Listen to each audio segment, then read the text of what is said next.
Our story begins in the great city of Texas, one of the largest cities in the world. A cold wind was blowing outside, and there was piercing darkness. In one of the houses, there was a man tied to a rope who showed no signs of life.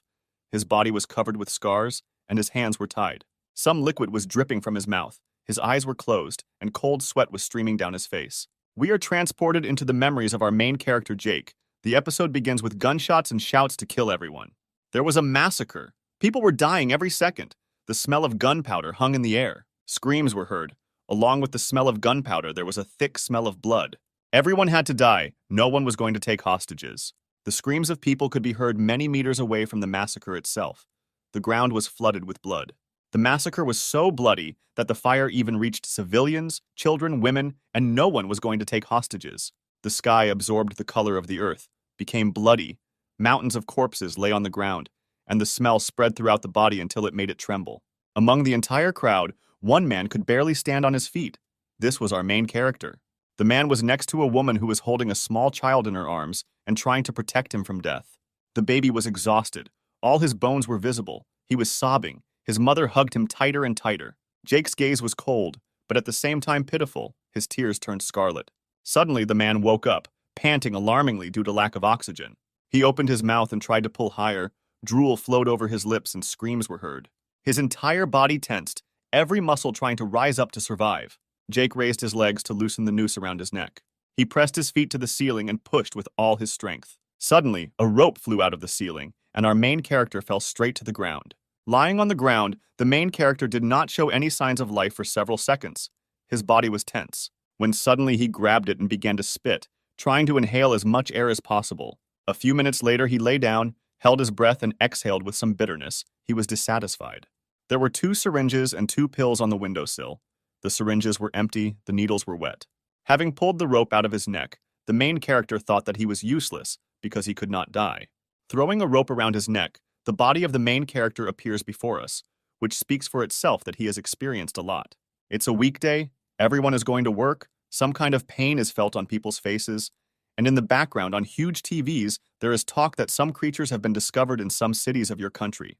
There is also a story going around in the metro that the police are doing everything possible to understand the reasons for the appearance of strange creatures.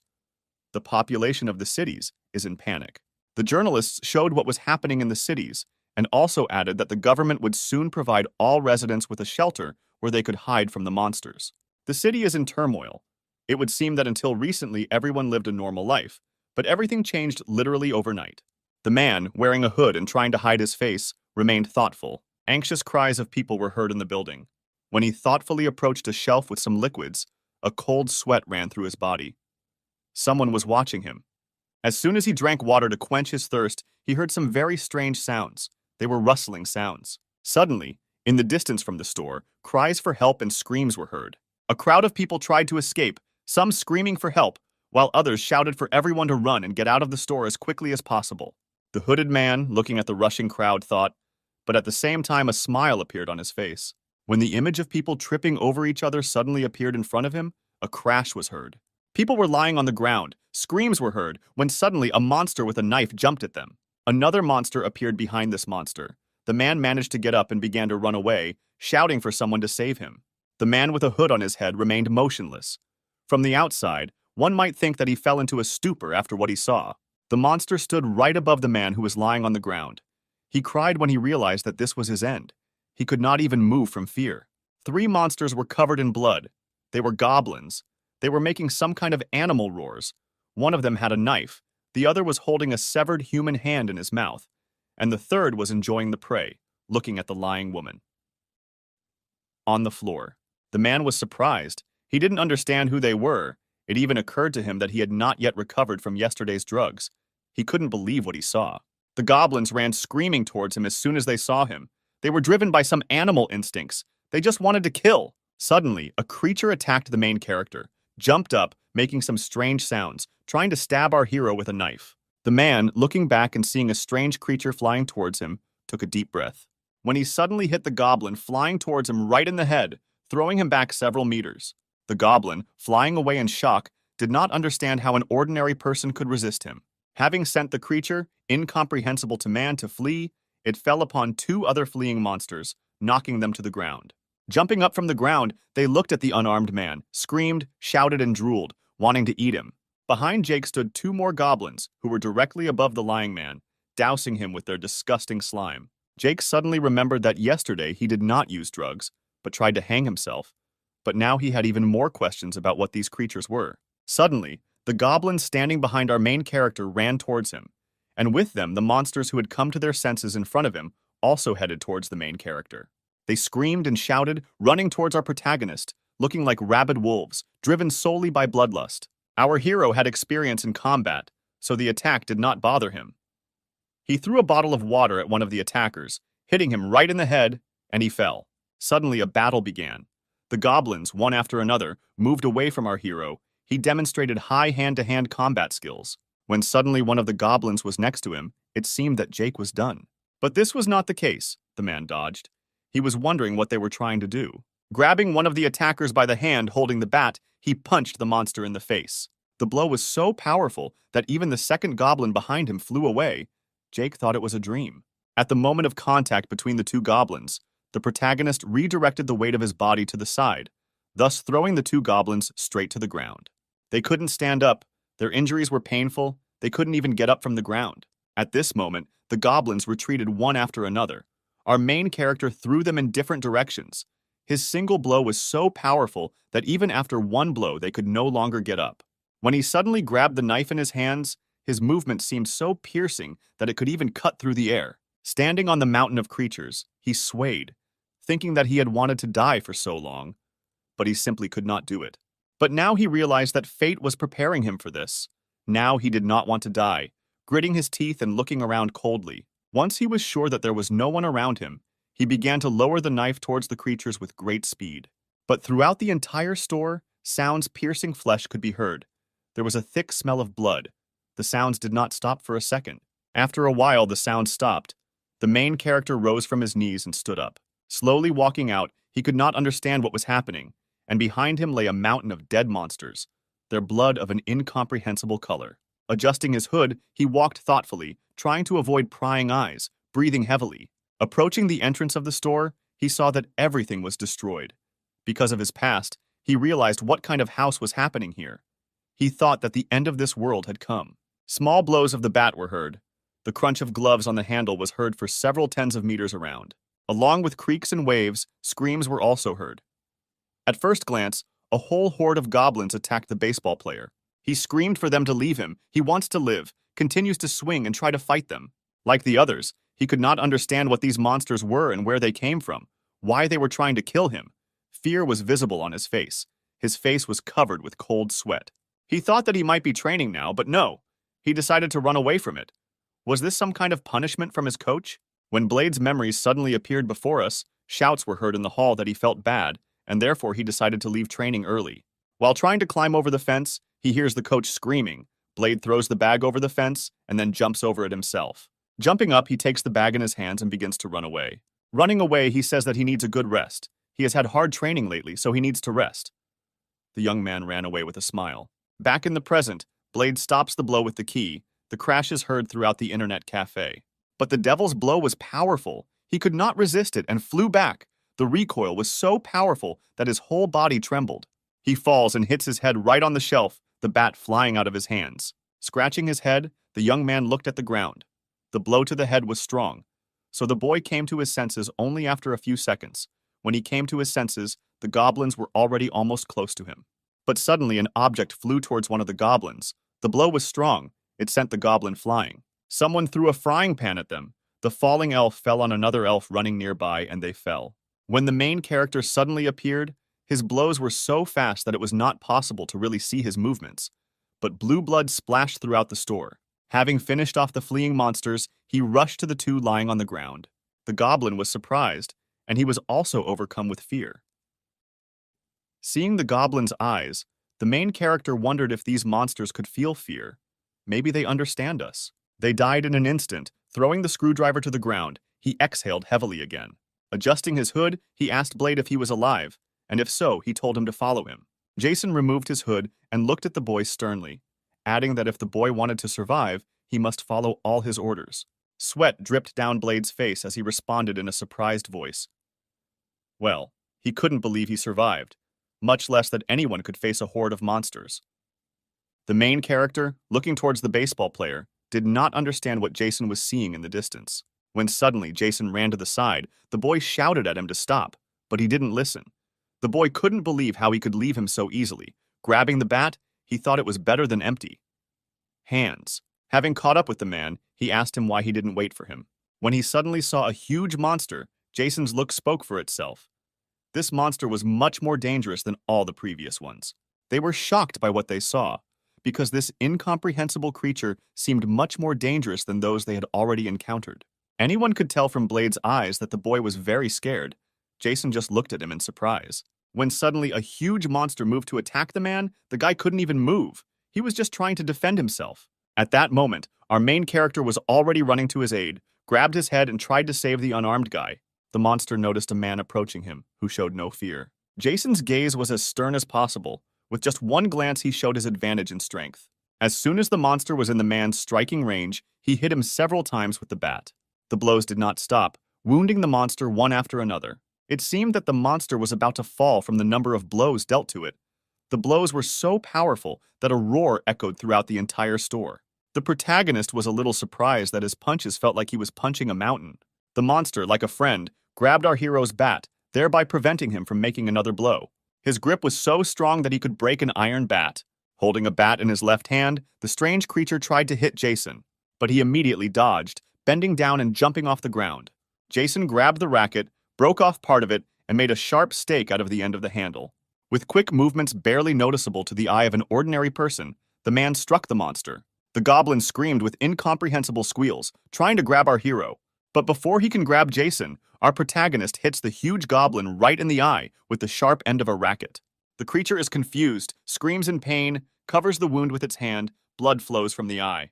The monster is furious with what is happening, because just as an ordinary person can fight him, he can also inflict wounds on him. The goblin becomes enraged. His scream is so loud that it covers the ears of many meters around him. For a second, even the main character hesitated, falling into a slight stupor from what he saw. Blade was still in a stupor and could not move as he watched what was happening. The lying people thought that their end had come. They could not move to save themselves. Tears flowed down their faces. The main character, grabbing the bat, exhaled deeply. At that moment, a creature had already attacked him. Its movement seemed so great that it was comparable to a stone falling directly on our hero.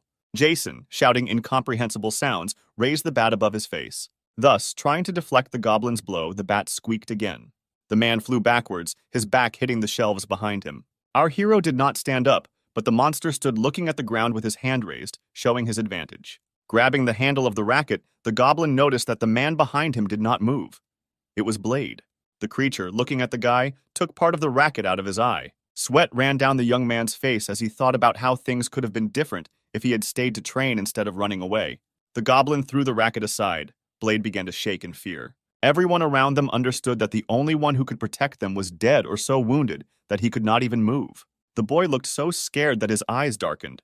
His mother thought the boy had died of fright. Blade begged his body to move, huge beads of sweat running down his face. His heart seemed to be trying to jump out of his chest, its beats becoming faster and faster. When the young man suddenly screamed, clenching his fists, he managed to move. The creature did not understand what was happening. It made him laugh. The blade began to make strange sounds. It seemed as if the air near his body was distorted. People were still in panic. They could not move, only groans were heard. Blade could not understand this, because he felt that every cell of his body seemed to be permeated with some kind of energy. Grabbing the bat, he looked at the monster in front of him, thinking that a fire was now happening in his body. He was overcome by an incomprehensible force. Suddenly, Jason jumped on the goblin's back and wrapped some kind of thread around its neck. The protagonist's hands were incredibly tense, squeezing the monster's neck tighter. Blade shouted to the boss. He was glad to see him. Jason, at that moment, continued to squeeze the creature's neck more and more. After the thread in the hands of our protagonist stretched to such an extent that it became like a razor, he jumped off it. Throwing the monster to the ground, Jason informed the goblin who greeted him that it could still move. The creature tried to resist. But suddenly the man changed his grip, pressing his back against the goblin's back and pushing him further down. Jason turned to Blade and asked him if he was still unconscious if he was actually holding a bat for show. The young man did not know how to answer the call of his companion. Suddenly, without realizing it, Blade ran up to the monster and dealt him a powerful blow. Blue blood spilled over several tens of meters around, and the sound of breaking bones was heard. There were dozens of people lying around, shelves were broken, and there was chaos everywhere. People set up shelter right in the store. They were afraid to go out because they didn't know what was waiting for them there. The human spirit was destroyed. They no longer knew how to live. Approaching them, Blade and Jason looked at them desperately, hoping that they would give them some hope for life. Blade couldn't believe that just 7 hours had changed his life so much. He couldn't believe that his previous problems were so harmless compared to his current ones. The young man looked at Jason. He was curious about his past. He understood that his past was difficult. There are only a few people left alive, and it's thanks to Jason. If it weren't for him, everyone would have died. Even I would have died, Blade thought. Blade evacuated the defenseless, and Jason himself killed these creatures. There was not a drop of confusion in his gaze, only confidence. Everyone panicked, but not our main character. He easily defended one department of the store after another, but to Jason, the situation seemed as absurd as possible. Looking at Blade, our main character asked him to take off his gloves. The boy could not believe what he saw, because a sign similar to a tattoo appeared on his hand. This power manifests itself in only 4, maybe 5% of people who are called awakened. The man, talking to the boy, told him that in their situation it was necessary to transmit information faster, so they would give this thing a simple name. Naturally, the young man agreed to this. Taking part of the goblin in his hand, the main character added that most likely this mark is somehow connected with these creatures, but he does not yet know how. He also added that some properties can be consulted by telephone. Jason ordered Blade to transfer all the goblin corpses to the meat department of the department store. The young man was dumbfounded by the order because he had never had to do this before. He was tired of corpses. The guy reasoned that he probably figured out why Jason needed the bodies in one place, because he was covered in blood, and in principle, generally speaking, he probably understood why he needed them. At this moment, the man experienced his new strength. He also shared the information he knew with others. Despite the panic, people believed the man standing in front of them because they considered him a hero who saved them. After all, if it weren't for him, most people would have died at the hands of monsters. Moreover, he recently taught a lesson to 3 attackers who tried to take advantage of the panic, and thanks to this, people began to trust him even more. Standing in front of the people, he wanted to share more information with them. When suddenly a woman in a white robe stood up and showed a sign. He was wondering what it was.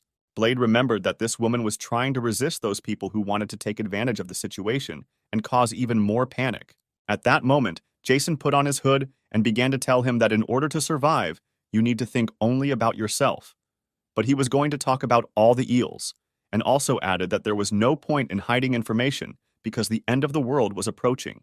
He also released several crystals. The woman was interested in this and she asked the guys what crystals they were just talking about. The man, making a stern face, began to talk about crystals. After his story, many were shocked, because how could there be crystals in the bodies of monsters, and why do they need them? He also added that with the help of the phone, you can see the characteristics of both monsters and people, and crystals are needed to improve their own characteristics. He also added that they need to leave here. But the woman objected. The main character began to explain that this was just a temporary shelter. The monsters would soon arrive here again. But the woman objected that the situation outside could be much worse than now. But Jason, without letting the woman finish, said something like no one would come to save them, since no one had even tried to get in for 6 hours. And how could he say that the situation outside was worse than here if she wasn't there? There was. The main character stood in his position to leave this store as quickly as possible, but the woman continued to challenge this position. The woman began shouting that at that moment this place was safe, that not everyone would be able to move quickly, that there were children, old people, and wounded people in the store. Jason suddenly looked worriedly at the entrance. He shouted to everyone to move away from the entrance. No one understood why or why they should leave. Suddenly, it was as if there was an explosion. The entrance shattered into pieces. People fell to the ground. Blade and Jason immediately realized what was happening. The woman was in shock. A huge monster appeared from behind the broken body. It was larger than the previous one. The roar it made was much more terrifying than that of that huge goblin, and its mouth was larger. Jason said in despair that everyone should stay in their places. This creature is more dangerous, much more dangerous than the previous one. But in just a few moments, with just one blow, several people flew into the air, pouring blood all around. Blade's hand began to glow with a blue aura again. He gathered everything in his hand to attack the monster. Suddenly, the monster flew away, hitting its back against a concrete wall. He continued to push the monster against the wall with his increasingly strong force. But the energy took a lot of strength from Jason. He felt that his strength was gradually leaving him. He said that the monster appeared just in time because he wanted to test his new abilities. Everyone was surprised by the strength of our hero. They compared it to the power of a tank. The woman in the robe, without hesitation, said that she agreed that it was unsafe to stay here. There was a crack in the wall, the roar of crumbling concrete, and the monster's body began to tremble.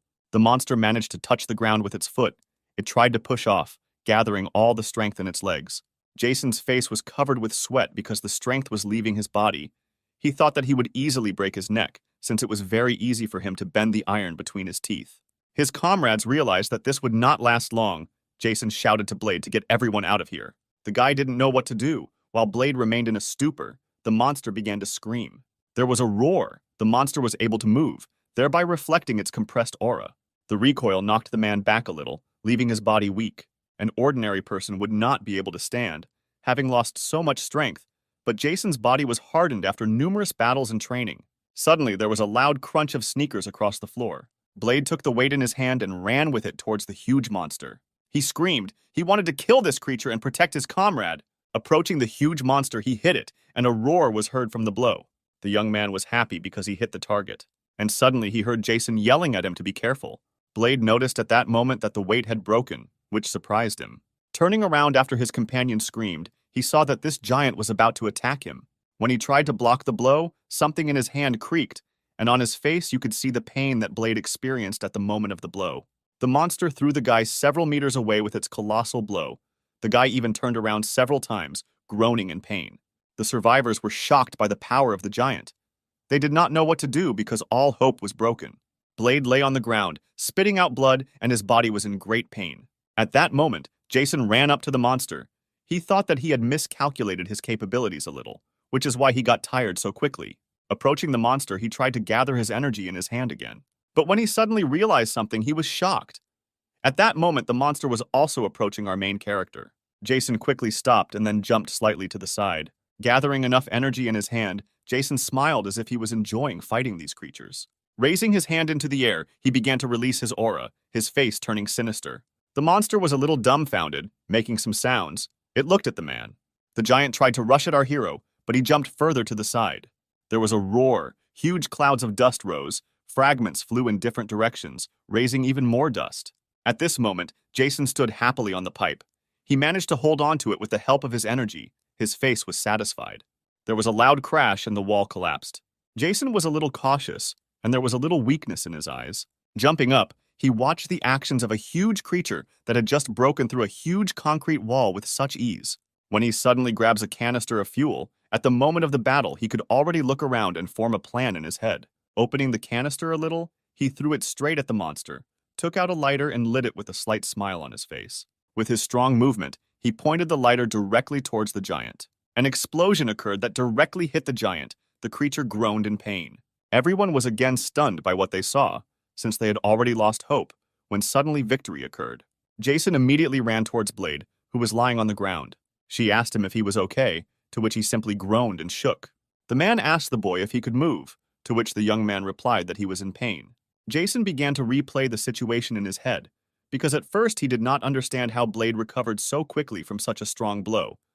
But suddenly, he realized that he himself could easily get up after the same blow. The woman asked the main character if everything was okay with him, if all the wounds healed so quickly. They realized that it was dangerous to be here, so they began to decide who would drive the car. Jason ordered everyone to leave and deal with the monster himself. They could not understand which monster because he won, but the look of our hero spoke for itself. Victory was still far away. The monster entered again with a roar.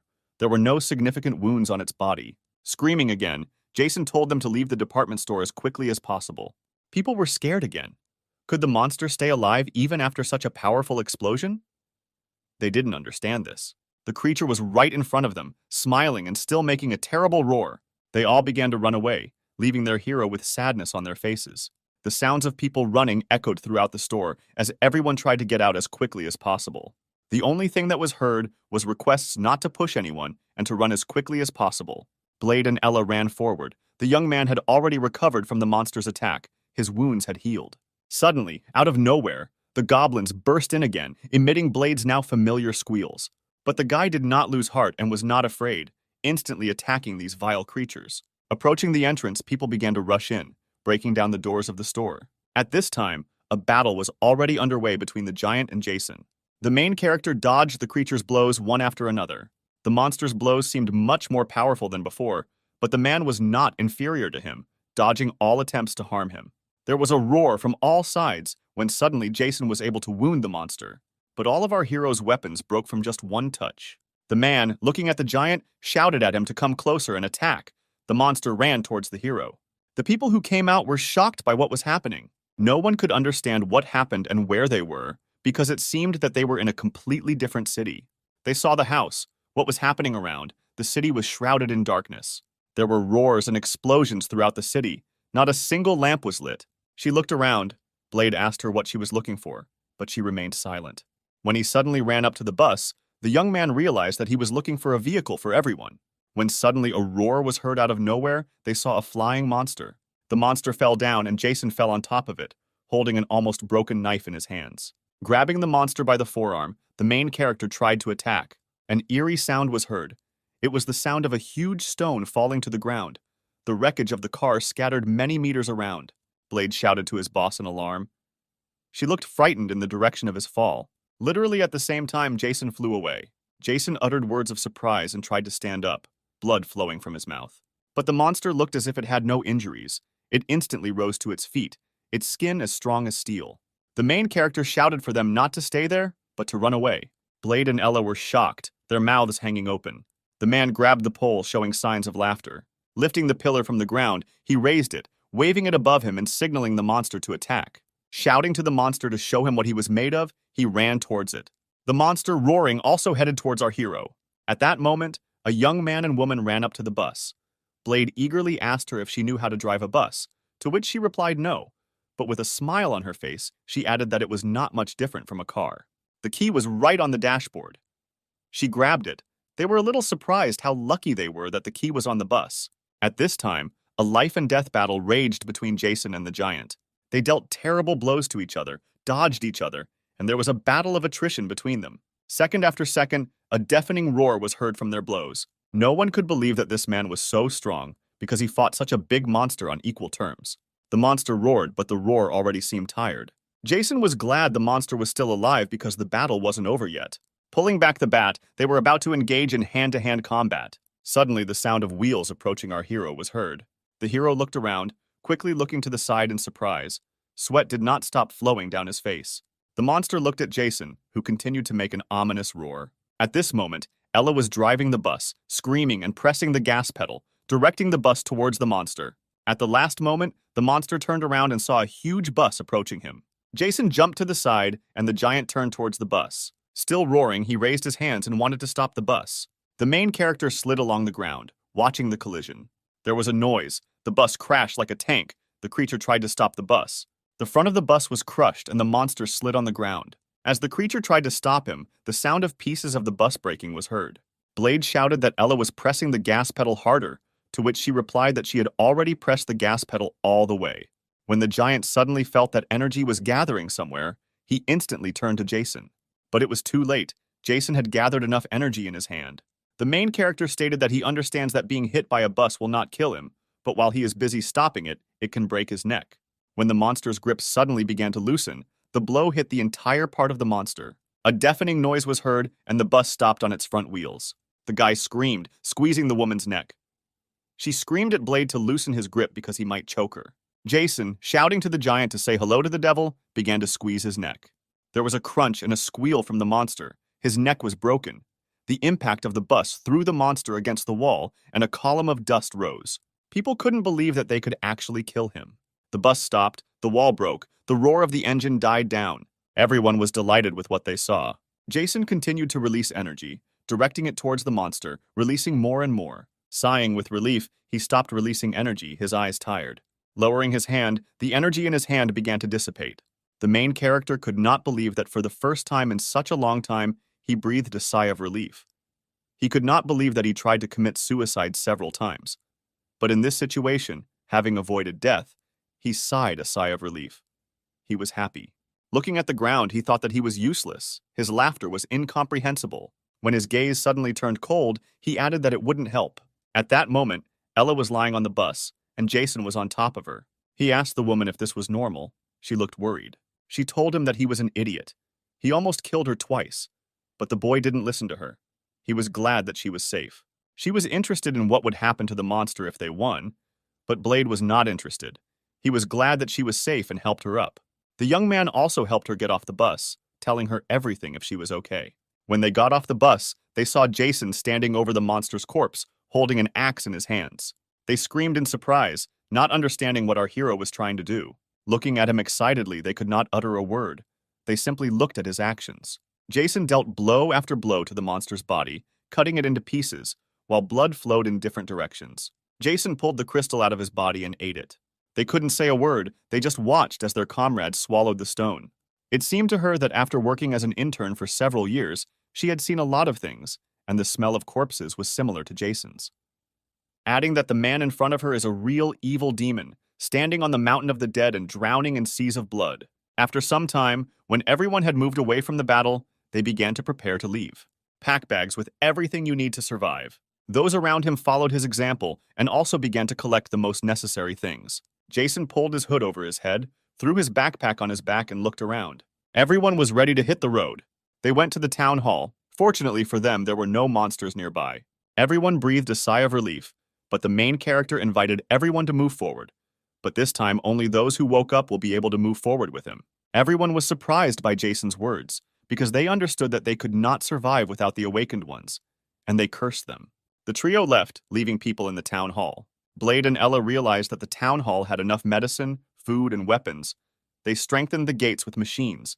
Their chances of surviving there were much greater than moving forward with Jason. The people remaining in the city hall can become easy prey for monsters, because no one knows what awaits them next. They tried to convince themselves that they had made the right decision by leaving them there. Now they were moving to the military district. There was supposed to be a police station along the road. They wanted to take weapons there. Jason said that he would move on, let Ella and Blade follow him, but he would not relax and look around. He also added that any mistake they make could cause their death, so they should be careful. Entering the station, they saw mountains of corpses and the smell of blood hanging in the air. Jason, bending over to the first man lying on the ground, said that he died about 6 or 7 hours ago, and the cause of death was a bullet that passed through him.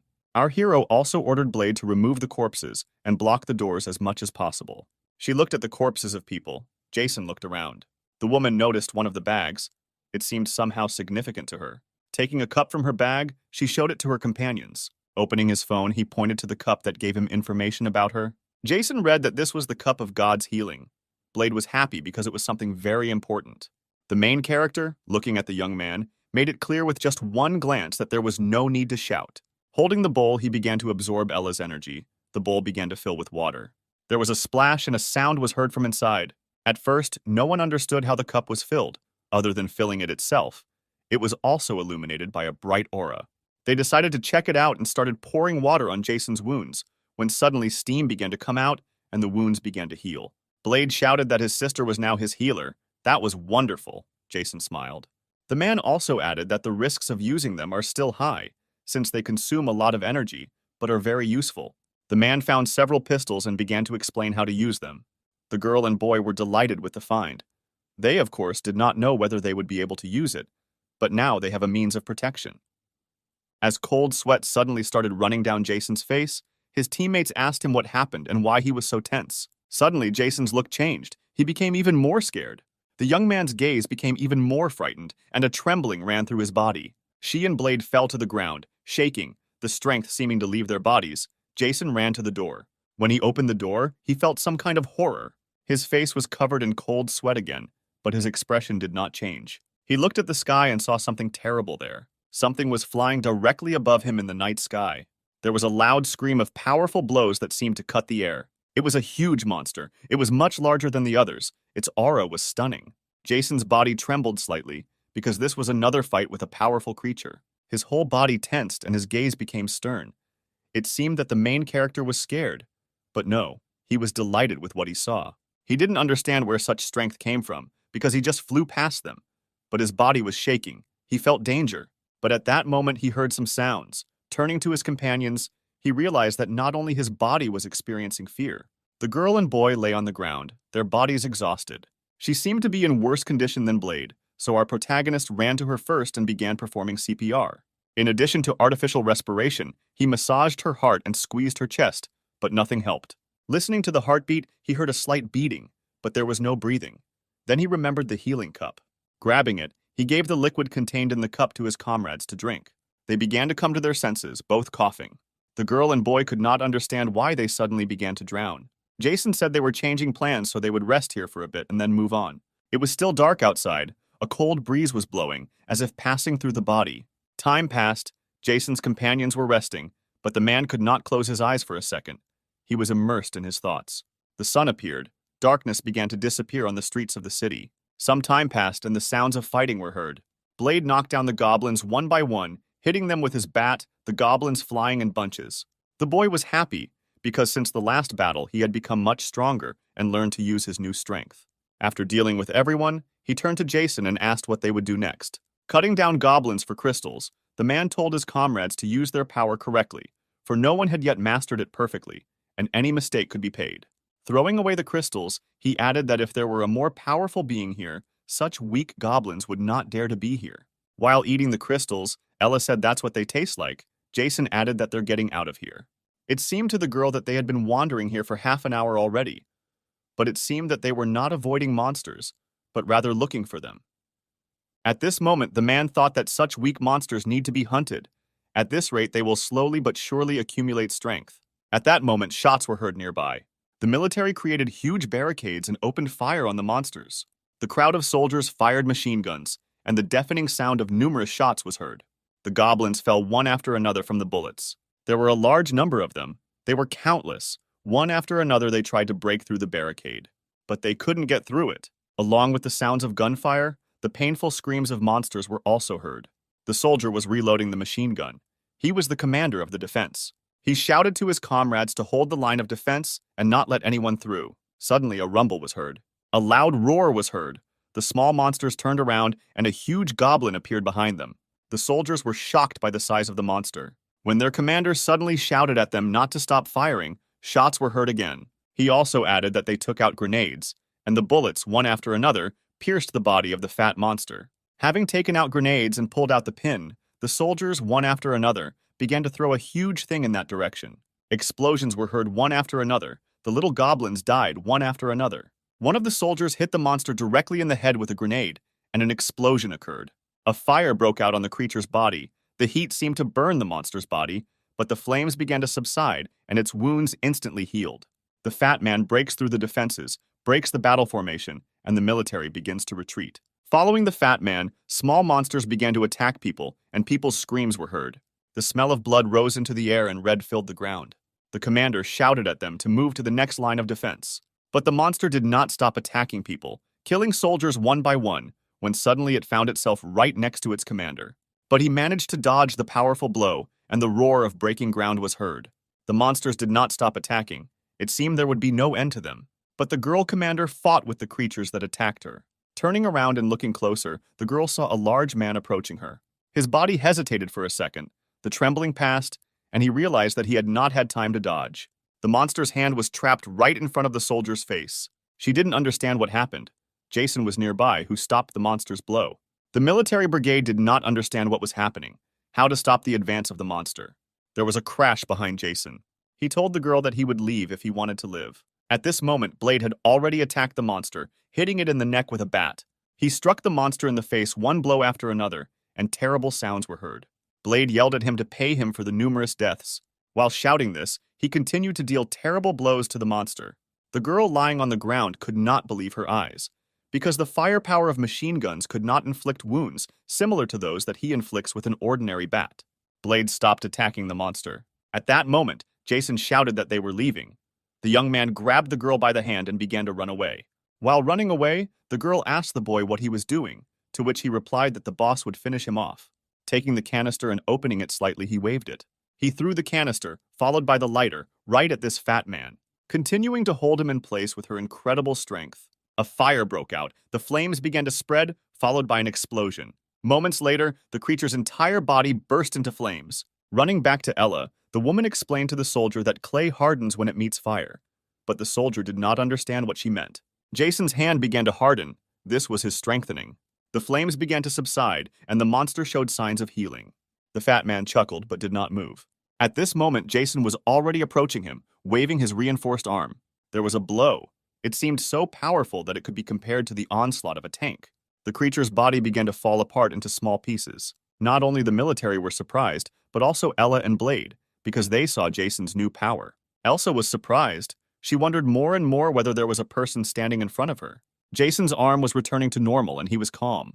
The crumbling barricades in the city, which took so long to build, were destroyed in an instant. After a while, he saw Jason put some kind of crystal into his mouth. Replaying the moments in her head, Elsa thought that the monsters appeared yesterday. The trained officers were immediately killed by them. In addition, the connection was later interrupted and the enemy defeated the regiment's command. Fear of the enemy completely deprived him of his fighting spirit. He managed to gather the remnants of his troops and hold the line of defense. But he saw the death of the soldiers, after which he began to feel weak. And it was at that moment that he met Jason, who was so easily able to cope with what an entire army could not cope with. She looked at him with stunned eyes, seeing him as her hero. Jason turned to Elsa and asked if she was the commander, to which she replied yes. Jason added that they should prepare quickly because they need to get rid of the others. The main character also added that she will treat the wounded and Blade will help with defense.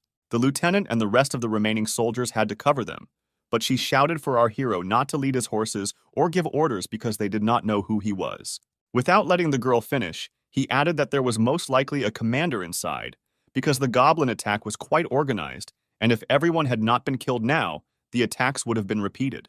Without allowing the commander to object, he ordered them to begin preparations for the attack. Seeing his strength, the military regained their morale and followed their savior.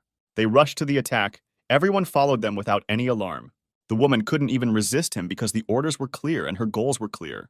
Taking the machine gun in his hands, he showed excellent shooting skills. Hit the target and kill the creatures one by one. In addition to his shooting skills, he demonstrated high hand-to-hand combat skills. They never stopped advancing. Jason's orders were successful. Elsa couldn't even imagine how he had such high shooting and hand-to-hand combat skills, as well as organized orders. When suddenly a crash was heard, Jason managed to protect the commander's girlfriend. He immediately stood up and looked at the raised dust. A demon appeared behind her, holding what looked like a staff. The girl asked the man if it was a bomb, to which he replied in the negative. The demon's gaze was terrifying, and his roar made the body of an ordinary person tremble. Our main character realized that he had found who he was looking for. It was the commander of this group of monsters. The girl began to sweat. It seemed to her that her body could not even move now. Because the feeling of oppression and pressure was strong, she realized that the bullets of this creature had absolutely no meaning. Jason immediately gave the order to take aim and open fire on the leader, covering him. The demon screamed with a loud roar, raising his hand. Many monsters attacked. This was the demon's order to them. But Jason had already accumulated enough energy to attack with a knife. Elsa started shooting at the monster without letting go of the trigger. But he raised a kind of curtain right in front of him. The bullets did not hit him, but stopped right in front of him. She didn't understand what was happening, because how could the bullets freeze in the air? But Jason had already dealt with the entire crowd of monsters that rushed towards their leader. He threw the knife charged with his energy directly into the center of his staff. The knife flew with incredible speed. It seemed that the speed was comparable to the speed of a bullet. The monster's invisible field split. The staff broke, throwing the demon back. Following the knife, our protagonist approached the monster to kill the demon. The battle ended. All the enemies were destroyed. The military were able to regain their line of defense. There was silence. The shooting stopped and everyone breathed a sigh of relief. Jason and Ella were helping the military. At that moment, Jason was resting on a bench and Elsa was carefully watching him. She thought that the man sitting in front of her was very strange. Approaching him, he seemed to be trying to say something, but could not speak first. Jason took the lead, telling her that she could ask anything, that this opportunity would never come again. The girl thanked him, but at the same time clarified how she knew his name. Our main character said that his grandfather was a brigadier general, and 5 years ago they met in the military district. Elsa began to remember those events, trying to remember Jason. Next to her were two generals. One of them was her grandfather, and next to the opposite general was a man. He suddenly remembered her cold face, which seemed creepy to him at that moment. The girl tried to ask her grandfather who they were, but his grandfather advised him not to ask about them anymore and try not to intersect with them, adding that their group has no divisions or ranks. They are like hungry wolves on the battlefield, killing everyone and everything. A small drop of sweat rolled down the girl's face. she realized that he was also a soldier. Elsa was surprised, because in front of her was a member of a special squad, which is a taboo for commanders in military districts. Jason walked up to Elsa. Our main character offered him a deal and asked him to gather all the soldiers.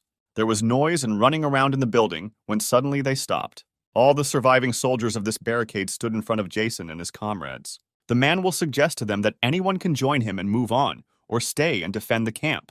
Telling them that this disaster affected not only their city, but the entire country.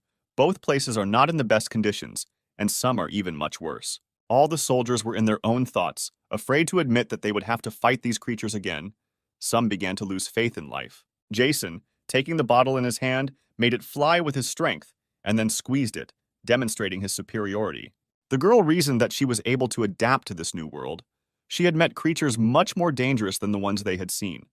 She asked him what they would get in return if they joined him.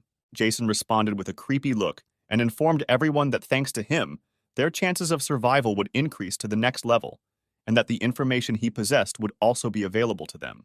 Sometime later, Jason got into the truck. There were soldiers in that truck, but their morale was depressed. Elsa reasoned that the information they gave her was useful, but it was not enough. She needed to learn much more. Blade gave them useful information. The girl thought that if it had been just a few days ago, she would have sent Blade to a mental hospital for such nonsense. Blade revealed that the patterns on their hands distinguished them from ordinary people, and that with the help of crystals they can level up. You can learn the characteristics of monsters through your phone by absorbing the crystals of strong monsters, which are shown to increase much more than if they were crystals of weak creatures. The Orc Crystal significantly increases knowledge of basic properties. Black Orc Crystal increases physical strength and skills, improves physical defense and strengthening skills. The Clay Monster Crystal increases skills, as well as physical defense and regeneration skills, and with the help of an upgrade, you can increase speed. Crystal of a Goblin Shaman increases supernatural powers, abilities, and magical stability. Seeing her strength, no one could resist Jason and the rest of the Awakened Ones. Elsa continued to reason. She was able to make a pill from various monsters. Using his phone, Jason checked the characteristics of the pill. Its characteristics were as follows. It slightly increases resistance to fear, recovery, concentration in battle, slightly reduces pain sensitivity, quickly depletes physical activity. Jason started talking about how even an ordinary group of trained people could handle weak monsters.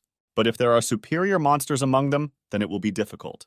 Looking at the pill, he ordered that they try to make one for everyone to increase their chances of survival. She and Blade donned military uniforms.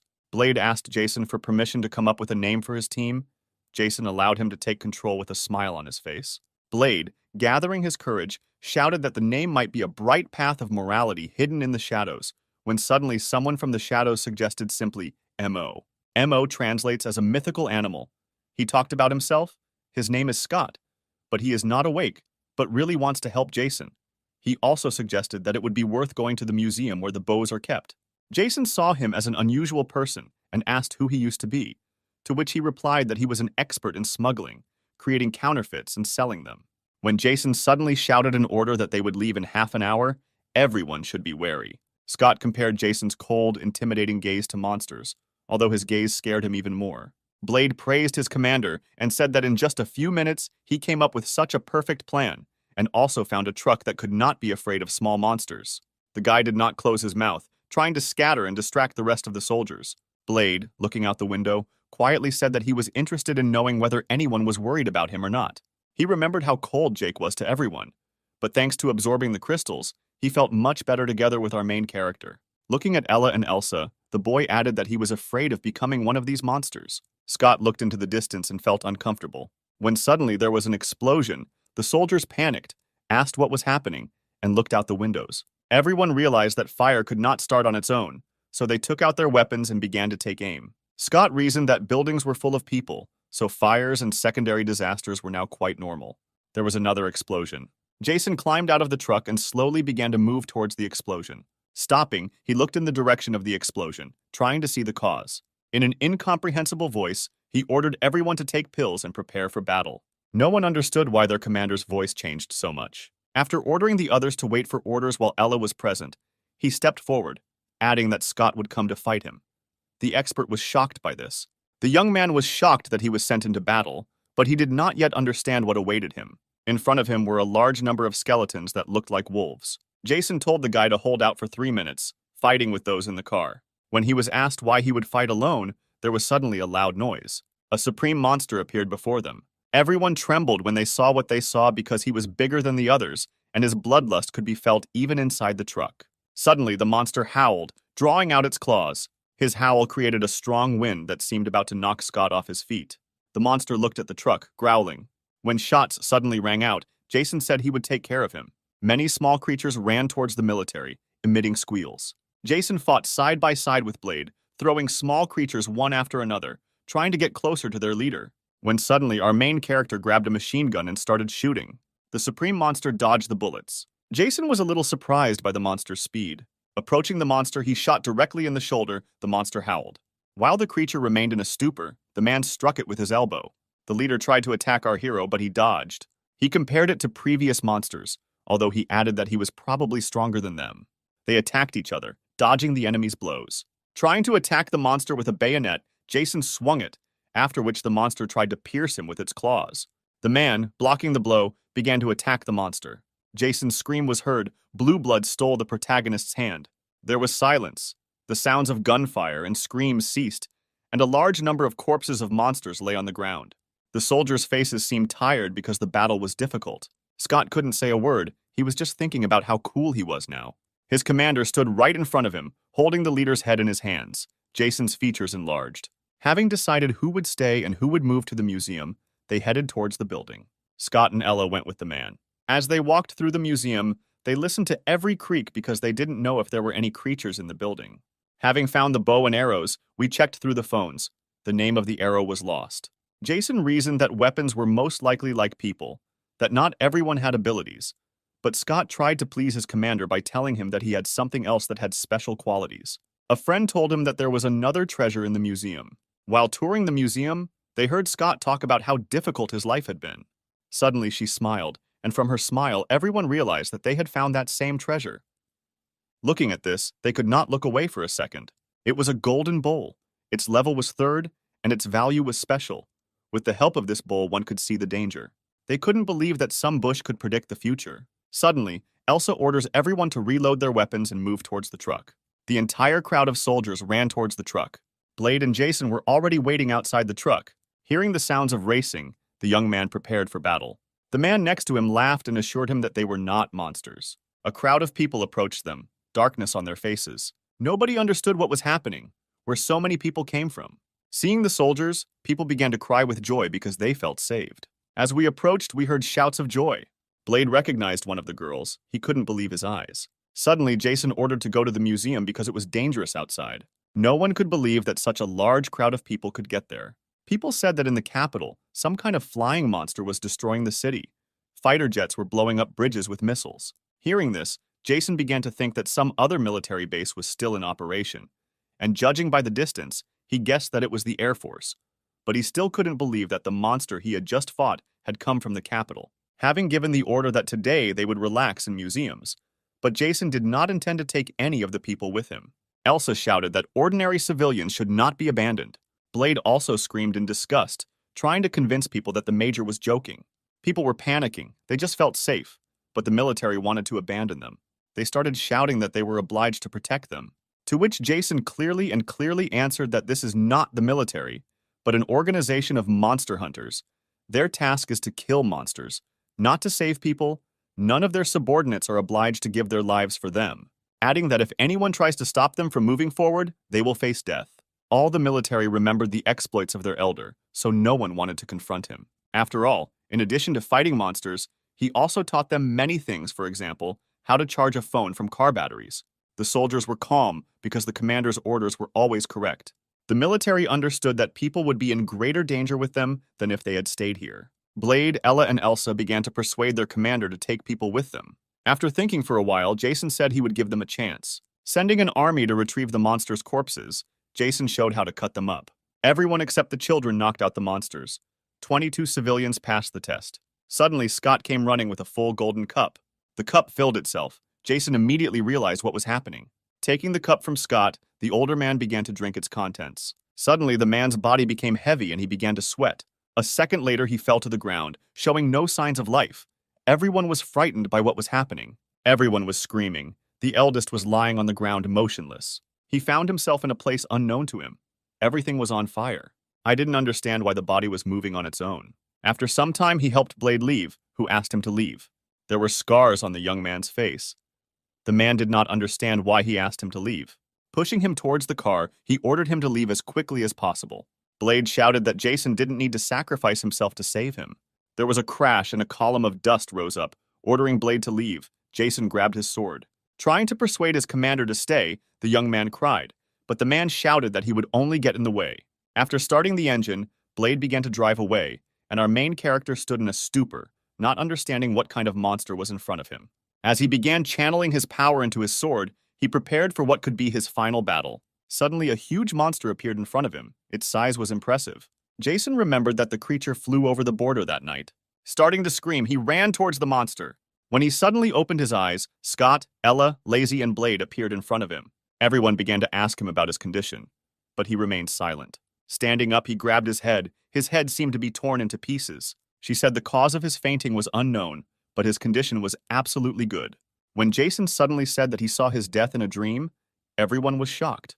He asked for coffee. His eyes were empty. Over coffee, he said that he didn't know who would survive, but it was obvious that he would die.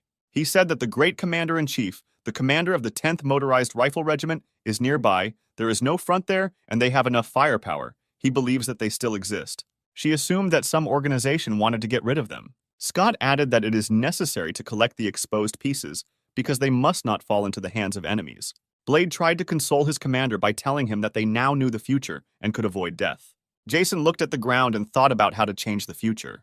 After some time, our heroes were already getting into the truck when suddenly a racing roar was heard. They saw huge monsters that looked like pigs and heard grunting. Jason ordered to wait for orders and conserve ammunition, called Blade, and added that they would be taken care of. The soldiers willingly followed the instructions of their commander. As Jason began to gather energy into his hand, he raised it. He directed his power towards the approaching crowd of creatures. The monsters fell to the ground squealing. Blade grabbed the bat, and our protagonist used the momentum of his hand. Having risen, the pig monsters began to move towards our heroes again. None of the common people understood what two people were trying to do against such powerful monsters. They wondered if they would die. Calmly approaching them, the boys smiled. The girl screamed Blade's name and told him to run, and suddenly Blade swung his bat straight at the monster.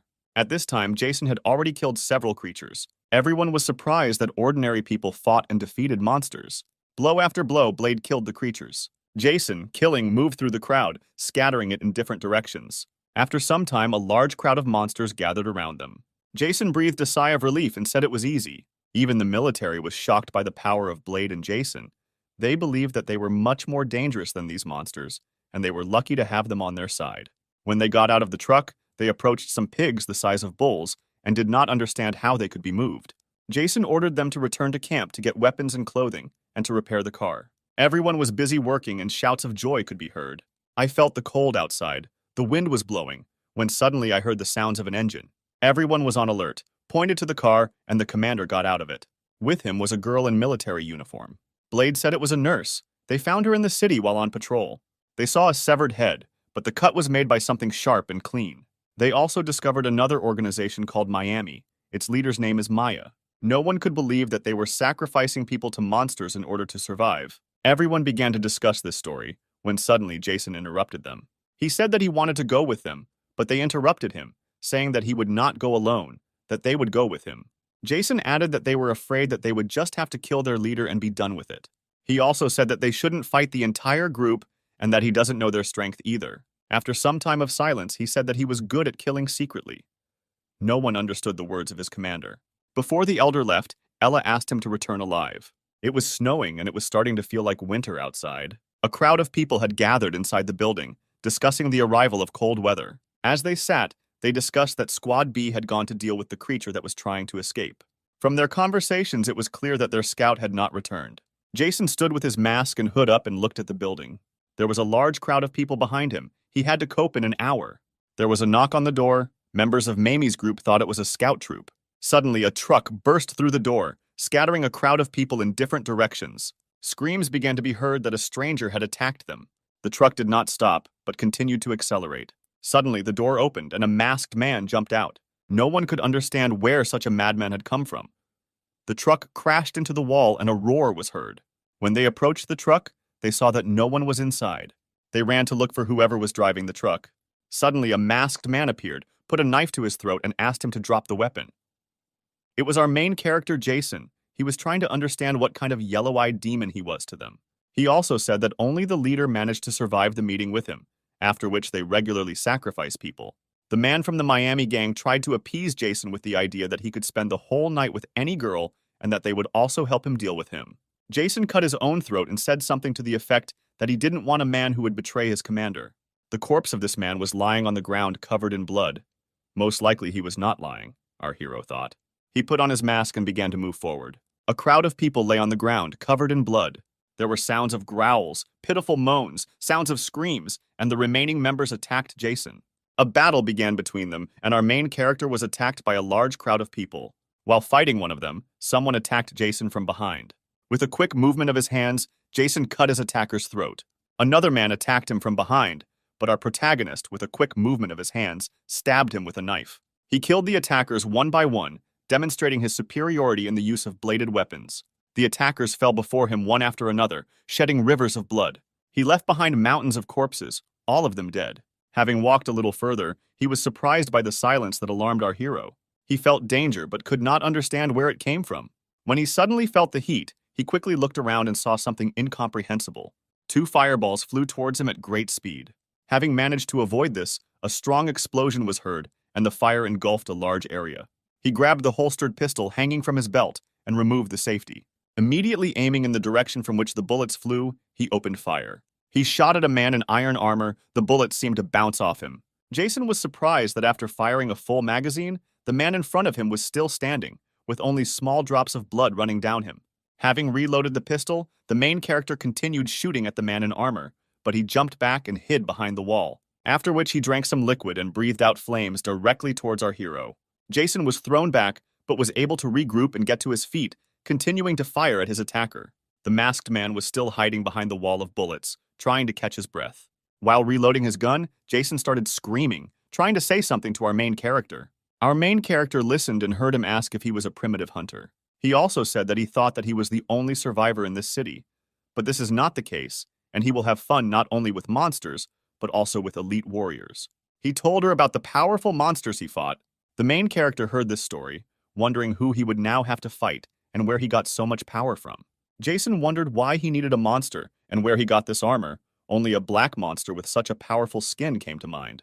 The masked man asked Jason why he attacked them, and after a while also asked if he was really against his organization's actions. At this moment, a group of people had already gathered below, preparing to defend their commander, discussing the fact that there was only one attacker and that they could easily kill him in the middle of the crowd. They shouted that the future was in their hands and that they could rebuild the city and live in joy.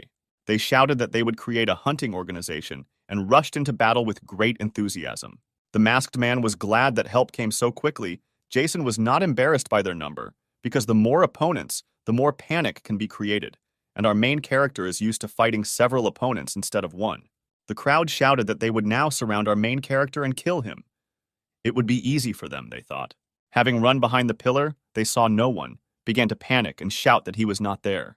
When suddenly a noise was heard above them, they looked up to see Jason already aiming at them. They were shocked and scared. Screams could be heard throughout the shopping center. When Jason encountered a crowd of people, a masked man tried to attack him. He shouted that he deliberately let them attack as a distraction, and after a few seconds he added that he died faster. Swinging the sword, a crash was heard. An entire shelf with some documents was cut off with one blow, and the wind raised the swing. With his strength, he even cut down his own subordinates who were on the other side of the regiment. Screams were heard. Standing around a large number of human corpses, he anxiously asked where he was. He was frightened when suddenly words came from behind him that he was not worthy to carry such a strong sword with him. Our main character immediately after his words began to inflict a large number of powerful blows on the masked man. The blows were so fast that I couldn't even see them. Suddenly, without realizing it, he found himself face down in the air. Jason threw the commander headlong. There was a roar and groans of pain. Our main character held a sword in his hands and was surrounded by mountains of corpses, leaving devastation in his wake. The masked man lay down on the ground and asked where he got so much power. But our main character looked at him silently. He began to beg our hero for mercy, saying that if he joined him, he would receive a high status in his group, as well as a yellow-eyed demon. But our protagonist simply sighed. He repeated this again in a whisper in a trembling voice, saying that he begged her to have mercy and not kill him. But our main character answered in a cold voice that he refused. Spatters of blood spread out to the sides, even reaching the ceiling. Thanks to the victory over this group, our hero received the general's dagger, as well as firewater. Strange screams were heard in the streets. Our heroes stood in front of the masked man's subordinates and said that the awakened ones should become their dogs, and also give them a quarter of the crystals they received. But they shouted in response that they did not agree to become his subordinates and that they still served their commander Mayum. But Scott stood up and told those who didn't seem to understand the situation they were in to get angry. They told him that they had woken up, that he was an ordinary person, and that he should not look down on them. Suddenly, Jason released an arrow. It flew straight into the eye of the awakened former Yakuza deputy. He fell to the ground. Everyone who screamed was scared by this. Taking their hand and releasing the energy, Jason said that he wanted to skin them, but decided to lament that from now on, if they dared to kill a person or show any type of violence, they would be finished. They immediately agreed. They were also surprised by the strength of our main character. Jason quickly grabbed the arrow with his hands, showing his superiority. Having hidden the arrow, he added that now he would be informed about everything every 3 days. They immediately agreed. After a while, he told everyone to leave, and Scott stood there covered in sweat. This afternoon, there was silence on the street. A cool breeze was blowing. It was late autumn outside. Jason, standing in front of his subordinates, said that in a few days they would go hunting for the yellow-eyed demon. Everyone listened to him attentively. He showed images of this creature. Everyone was surprised by the power of this demon. In the video, he destroyed entire buildings with such ease that it was impossible to believe. They said that they didn't even have a chance. They were all shocked by the power of this demon. But their commander told them that if they want to survive, they will have to take risks. Everyone was surprised. They could not even find the words to start arguing with our main character. He also added that this time he would not go hunting alone. A few days later, they held a meeting in the building. They talked about how several days later they sacrificed several people to this demon. Jason ordered them to gather all the people who were going to hunt. She had to gather doctors to help the wounded. Holding the divine cup in his hands, he said that it would only be used specifically for the wounded. Jason and a squad of stormtroopers will clear the main area of monsters. There was an offensive of monsters. The defenders of the territory began to retreat. But then Blade appeared and began to destroy one monster after another. With his strength, he killed monsters with one blow, delivering crushing blows with a bat. Elsa used her rifle to hit the monsters with precision, destroying them one by one. In addition to shooting, he also demonstrated the use of a bayonet in close combat. Everyone rejoiced, saying that these two no longer even look like people. Their strength is incredibly enormous. At that moment, the screams of monsters were heard nearby. Jason had to cleanse the blood of monsters, and a large crowd of monsters gathered around him. Checking his statistics, he saw a significant increase in his strength. His strength had already reached level 100, and his physical fitness had reached 89. When he climbed to the roof, he noticed that there was a dead silence there, which could only portend trouble. Suddenly, our hero screamed at the top of his lungs. The monster woke up, opened its eyes, and darkness rose into the air. The rumble and crunch of asphalt began to be heard from under the ground, and the earth began to collapse. The cars began to rise into the air like small pebbles. A yellow-eyed demon appeared from the ground. He was huge. Our main character appeared before him, ready for battle.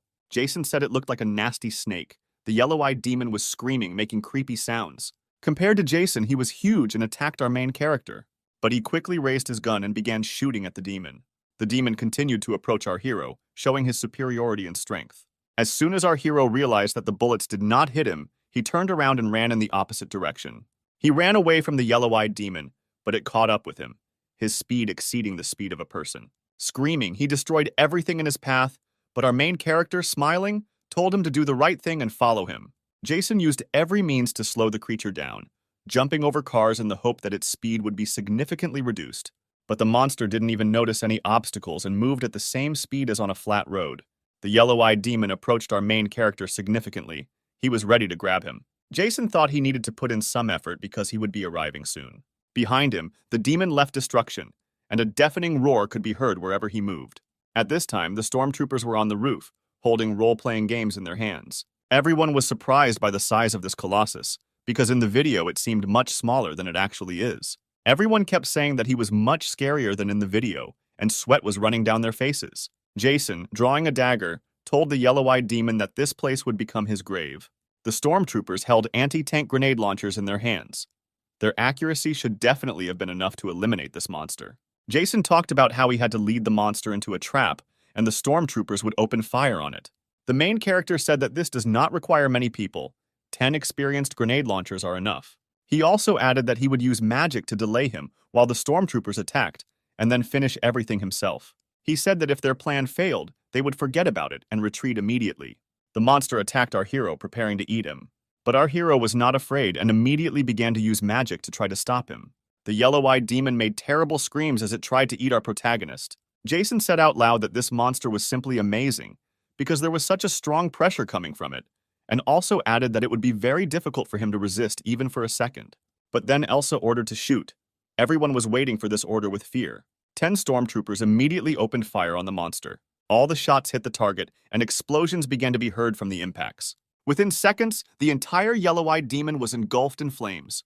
There was a strong roar of flames, and the squeals of the monster were heard. Our main character looked at the flames with fear, waiting to see if his idea had come to fruition. Blade stood up and said that he did not expect such power from these grenade launchers. But as soon as the flames died down, the yellow-eyed demon was completely unharmed. But everyone felt his anger. But suddenly blood flowed from his head, but the charge managed to wound the monster. Everyone was surprised that he remained alive after such an attack. No one could believe it.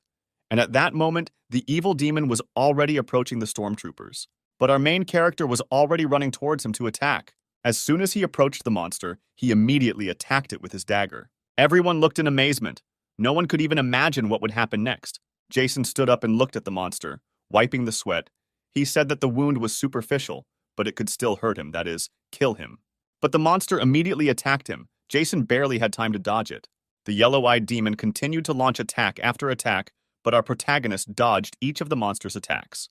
The monster got angry, he shouted at our main character, showing his anger. Jason, thinking he would have to sing anyway, jumped into action. While trying to attack the monster, he noticed some strange movements of the monster. When he was suddenly hit by the monster's tail, the blow went straight to the man. Jason was thrown back several times. The blow was powerful. Our hero was lying on the ground. He couldn't even move. Everyone started screaming in alarm. The monster was still angry and was preparing to attack our hero again. He let out angry screams and then ran towards our hero. Jason lay on the ground and couldn't even move. Everyone looked at what was happening with alarm. They couldn't even move out of fear because the monster was putting enormous pressure on them. Jason tried to get up, but the monster was already approaching him. As soon as the man stood up, the yellow-eyed demon was already right in front of him.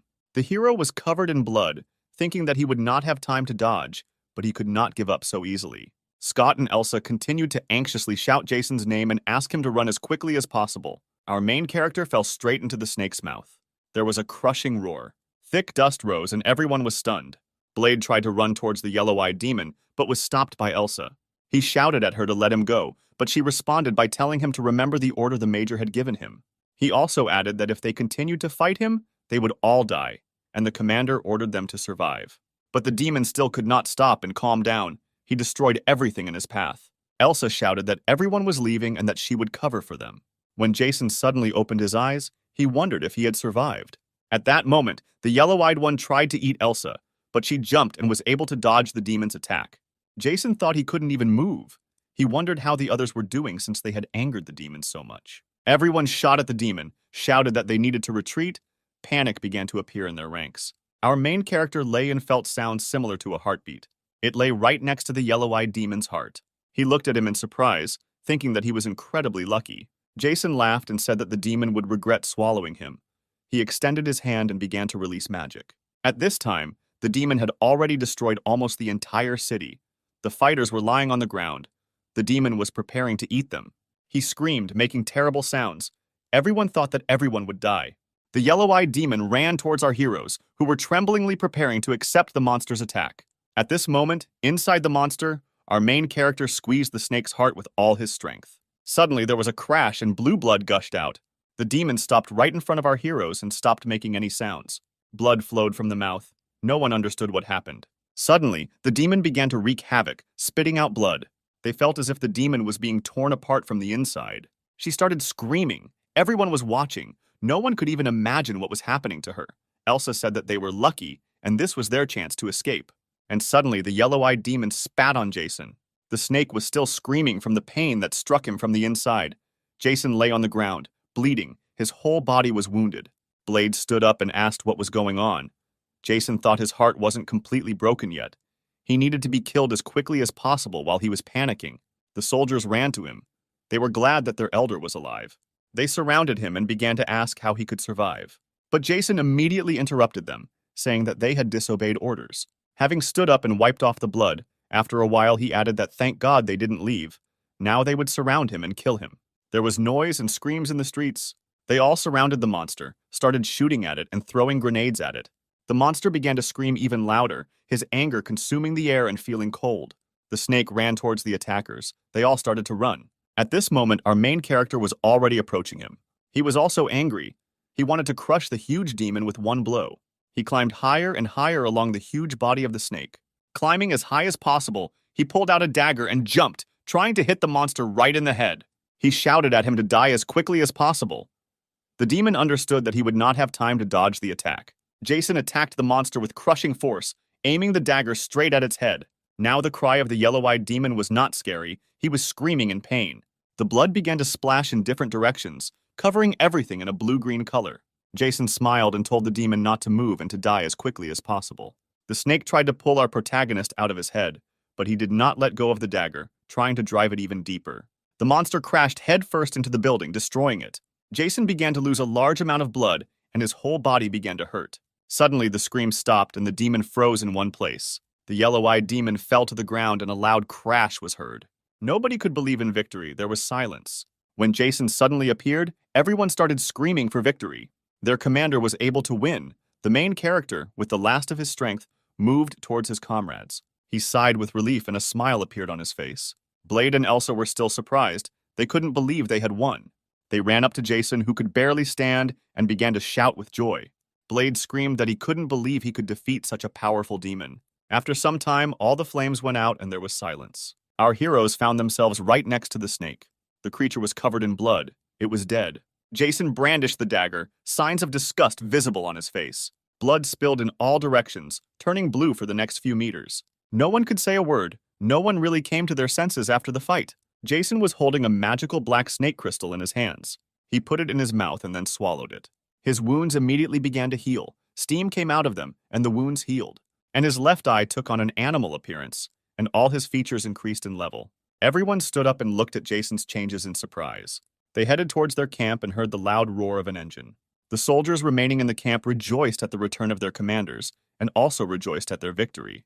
They shouted the name of their commander, saying that he was the best. Everyone was happy except Jason, who was looking at the ground. Scott expressed joy at the major's instructions. Elsa also congratulated our main character on his victory. Jason walked, still lost in thought. Sometime later, everyone was having dinner, continuing to discuss the great victory. Some of them were happy with the cola because they had not drunk it for a long time. The main army was moved to the municipal center. There was no need to be outside when they were not in danger of death. This place was close to the market, and large warehouses rich in goods. The priest of the Black Death was moved with the help of bulldozers and heavy equipment. He remembered the times when the soldiers died in the war against the Black Plague. The priest of the Black Death played an important role in the production of protective equipment. Scott, looking at the snake, said that even when it was dead, its skin was like steel. Elsa said that they dismembered him and did not find the stone. Now they are no different from ordinary killers. Scott said there is talk of building a workshop around it. He also added that he needs to find someone. His nickname is Keith. He said that when it comes to theft of cultural or commercial property, there is no one better than him. He is a professional in his field. Jason asked him where the whale was. Scott showed the man's location on a map, but added that it wouldn't be easy. She said that this place where people gather means that there are many monsters there. They have no pills left, and the fighters have not rested for a long time. Jason, not allowing Scott to finish, ordered everyone to pack up and leave immediately. Elsa tried to argue with the commander, saying that they did not know what was there, but Jason told her that with the help of his new power, he sensed that there would be no strong monsters there. The main character also added that they don't need many people, only some Scott and Blade will go with him. He ordered them to take the cartridges and tablets and wait for him. Elsa had to take care of the corpses, and Ella the wounded. They looked at the commander in surprise, not quite understanding what was on his mind, but they trusted him and agreed to carry out his order. After some time, they were traveling in a van. The battle with the Black Death was the most terrible. From preparation to battle, they miraculously survived. Circumstances indicate that the monster's strength can be determined by the color of its eyes. They resemble the colors of the rainbow, and each color is much stronger than the previous one, Jason thought. He also thought that the monster he saw might not be the strongest. After 2 hours of travel, they arrived at this settlement. There was a loud roar of hooves that seemed to destroy the ground below them. Some strange creatures, similar to pigs and elephants, were running around and making deafening sounds. Jason immediately sprang into action and jumped out of the truck. Blade and Scott were scared because this crowd of huge monsters was heading straight towards the head of the van. Jason's eyes took on an animalistic look, reminiscent of a snake. He immediately rushed to fight the monsters. He swung his dagger, scattering monsters in different directions. The monsters continued to appear, each one seeming larger than the last. But Jason did not retreat, but only advanced further, showing his superiority over them. The monsters also did not intend to retreat. They wanted to crush the arrogant man who dared to engage them in battle. But his strength was nothing compared to the strength of our protagonist, who destroyed several monsters at once with just one movement of his dagger. Piteous cries were heard. The cries of monsters suffering from pain could be heard for many miles around. Jason and Scott watched with shock and sweat on their faces as Jason made his way through the large crowd of monsters with such ease. Our hero's face was stern. It seemed as if some creature had infused him with power. An hour later, there was silence. All screams stopped. Our heroes stood around a crowd of killed monsters. They entered the building Scott was talking about. When you entered this building, you could hear Blade's delight. He said that it was still true. Scott said he heard that the whale takes whatever it wants, but he didn't know he collected that much. Blade just said it was some kind of museum. Scott said there was so much here that his eyes were running wild, and he needed to take pictures of it all. Jason touched the wall, saying that there was nothing useful here. Blade asked him what it was, when suddenly our main character turned around. There was a rumble and a little dust rose. Scott and Blade tried to figure out what Jason saw there and why he destroyed the wall. The dust cleared, and in front of Jason was a huge hole in the wall, and behind him a huge room. The room was full of valuables. It was a secret room. Scott couldn't believe his eyes. Jason told Scott it was great because there was some really valuable stuff in there. He told her that everything was being taken from this room and the rest was garbage. There was a beauty blessing scroll in the room, as well as a tall birth chart. Blade was still surprised by the find. He told his commander that these two things were very valuable. Scott couldn't believe his eyes because he didn't expect to find something like this. A few hours later, they returned to their domain. They all stood up and also joyfully greeted their commander. Elsa praised Blade, and Ella asked him about his successes, and he, in turn, boasted about his discoveries. He pointed to the van and said that all these things were very valuable. Everyone stood up and unloaded the van. No one could stop cheering as Elsa stood up and talked about how happy she was to join Jason. Scott had two important finds in his hands depicting Ella and Elsa. Scott was talking about having a core map in his hands. Elsa couldn't believe her eyes. They were discussing how this map works. The brighter the color, the more monsters there are in that place. This map is something like a radar. Jason also added that the closer you look, the less they will see, but the further you go, the stronger you become, and also asked Scott what the highest score of monsters identified so far is. They said that if the expected color classification is confirmed, blue lights will appear. Blade said that the world is full of monsters stronger than the Black Plague. Elsa couldn't believe it. Jason thought that with his current strength, he would not be able to stand up to stronger monsters. People heard rumors about the chief and began to gather and move towards them, creating the McClan. No one was able to cope. Instead, the chief allowed McClan to expand into McGuild and create a new clan under his protection. They all stood up and said that they had been standing for several hours and were waiting for their commander. Soon after the boss appeared, many calmed down. They were repressed only by a small part of the major. Jason took their weapons and said that negotiations would begin immediately. The boss had already become an independent representative of the entire city. He could no longer simply unconditionally please the people. Jason said that some of them will receive gadgets, all of them will receive weapons and ammunition. He also added that the awakened ones and the team members would enter McClan and start working. Everyone began to rejoice. The people applauded, but it was not easy to fulfill the boss's demands. Jason said there weren't enough artifacts, so one of the conditions was a hand. Nobody understood what was happening, in the sense that everyone was thinking with one hand. Of course, this was a test of how we could decide to sacrifice you. No one doubted it. Some thought that Jason would seriously cut off their hand. Soon, anger and confusion gave way to fear. If a challenger scored more than 9 points, they were eliminated, leaving only 2 challengers. The woman and the man shouted their demands in unison. Jason, just in case, asked the people again which of them wanted to get weapons. He threw the dagger straight at the girl and the man. A multi-axis scream was heard. The dagger stabbed into the ground with incredible force, after which he returned to Jason's hand, and he in turn said that they should keep his hand in reserve. If they break or do not follow the rules, they will return without question. Jason told Scott that these two will join his equipment. The girl and the man could not gather their thoughts. They were simply ready to say goodbye to his hand. Some time passed, night came. Jason asked Robert if he had chosen a weapon. Scott thought that these two were very well prepared and would be able to get used to everything quickly. Jason asked Scott when the protective gear would be ready, to which he replied that the shop manager said he could finish the prototype today. He also added that if the major approves it, mass production will begin from today. They moved into the workshop when suddenly Elsa screamed. Approaching the map, Elsa said that the green dot had moved. Jason said that he had not encountered such monsters yet, so he could not say for sure, but it was clear to him that with his current abilities, fighting green-eyed monsters was simply impossible. In addition, monsters with orange eyes were approaching the city. Scott said he thought there would be some respite, but it turned out to be the calm before the storm. But after some time, Jason thoughtfully told them that their only chance to get a green rating was now, and also added that there was no time, they must continue to fight and supply at the same time in order to increase their chances of survival. Everyone stood up and listened to Jason's order. Everyone understood that there was only enough ammunition for this battle. 2 more units were heading towards another city. Weapons had to be transported there, Jason said. Robert and Eve agreed to carry out Jason's orders. The major also added that there is no information about the 4th rating, that is green-eyed, but now there is a high probability of destroying our squad. After increasing the rating, they must solve it as quickly as possible. Blade and Scott stood there sweating. They were a little scared because the last battle was difficult. Jason entered the workshop. Suddenly, the man shouted that they were here. The old man barely stood up and shouted for his things to be prepared. Redval and his team approached Jason. Scott introduced the major, who in turn bowed and said he was glad to meet him. The workshop manager, looking at Jason, was speechless for a moment. Jason politely turned to Redwall and asked to show him his prototype equipment, which in turn showed them where they should go next. They entered the workshop, where there were a lot of things. It was immediately clear that they had spent a lot of time here. Uniforms were lying on the table. Everyone shouted wow in surprise. Jason looked at the form. At this time, Redval said that about 20 forms were already ready. With their current production speed, they can produce 10 molds per day. The shop manager also showed the weapon. Jason thanked him, because now they can fight with oranges. Eyes of Black Death when swallowed give the power of Black Death. Swords increase power.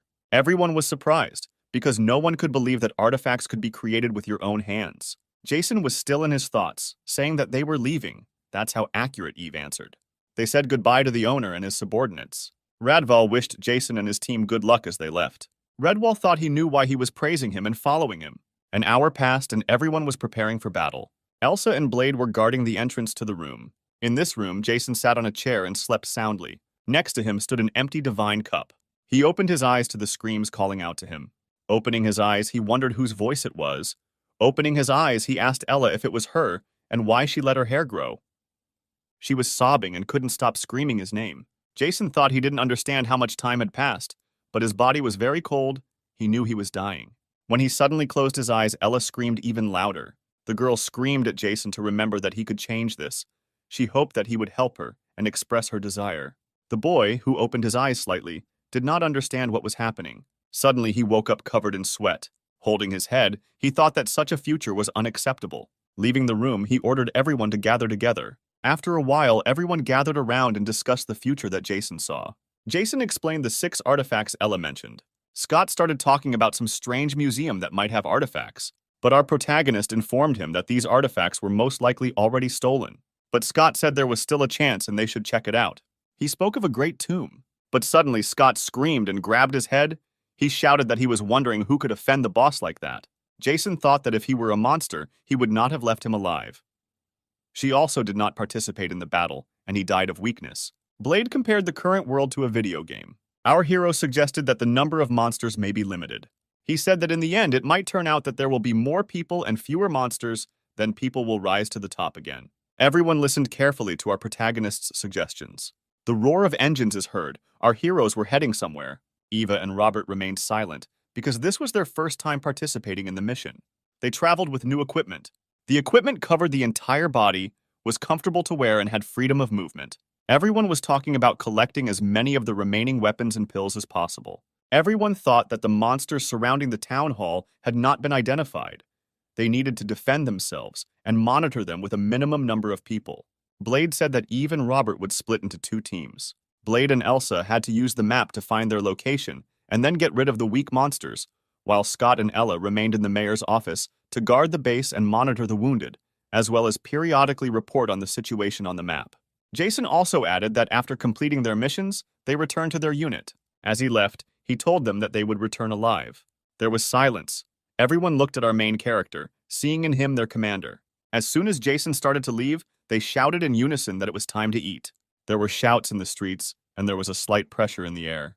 A large number of monsters were moving somewhere, and human corpses were lying around.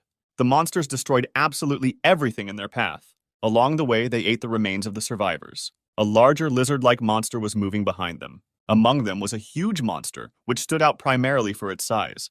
The monsters made sounds similar to the cawing of crows. The orange-eyed demon looked into the distance. A crowd of monsters surrounded our main character, who was standing on the skull of some monster. Jason wondered how many of them had come, but this was their territory. He laughed and said they would regret going anywhere near his territory. This skull belonged to the Black Death. They deliberately blocked the entrance. Raising his hand, he ordered everyone to get ready. Everyone was ready. No one wanted to lose their place.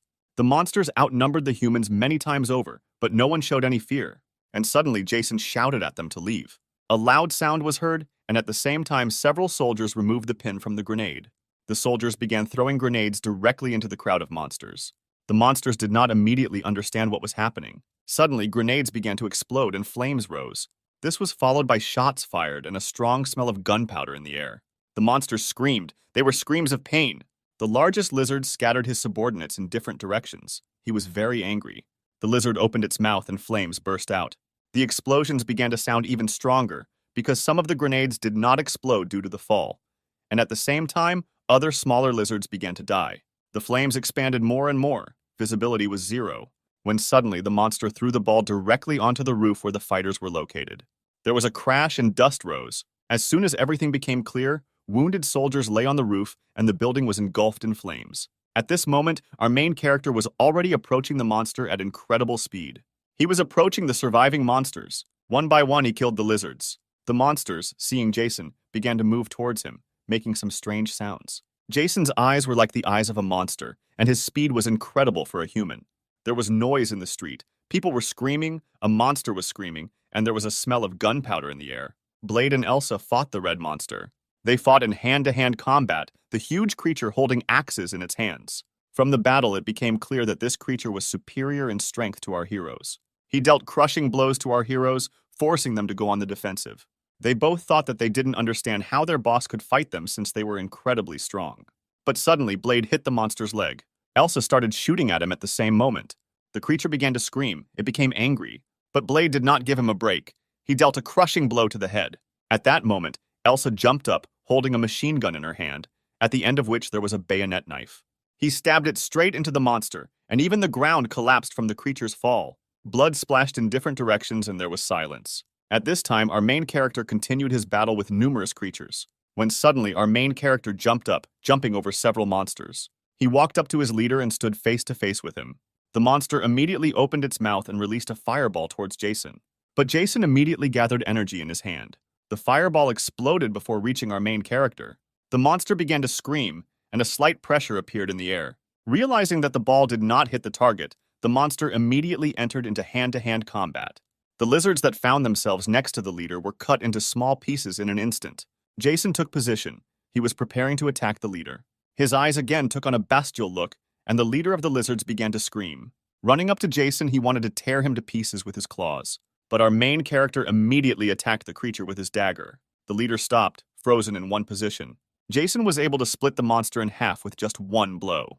The other lizards were shocked by this. They didn't even move. Jason smiled and said it was time to call it a day. After some time, silence reigned on the streets of the city. Some people were screaming from the building. After a few minutes, the screams stopped, and a large number of corpses lay on the ground. A man with a gun stood in front of our main character and shouted that he didn't understand how Jason could do this. Jason, turning away, said that he was passing by. The man in front, in turn, continued to scream. Jason told him which of them were still crazy, the dozens of bodies of women in the basement, dead from horror and abuse. But he also said that that wasn't what he was here for, but he couldn't accept it. He shouted that Jason was a bastard and that he should shut up. But Jason continued to say that the world was full of monsters and they should not be among them. Jason also said that he saw 5 shots, and that if he couldn't determine the weight of the gun, then he should at least take the distance into account. The man in front didn't understand what our protagonist was talking about.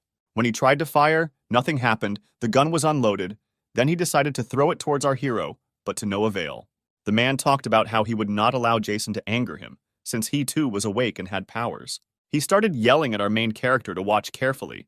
He started using his power, lifting all the objects in the room into the air. But Jason gathered some of his strength into his hand and shook it. When suddenly the man began to fall, he did not understand what was happening.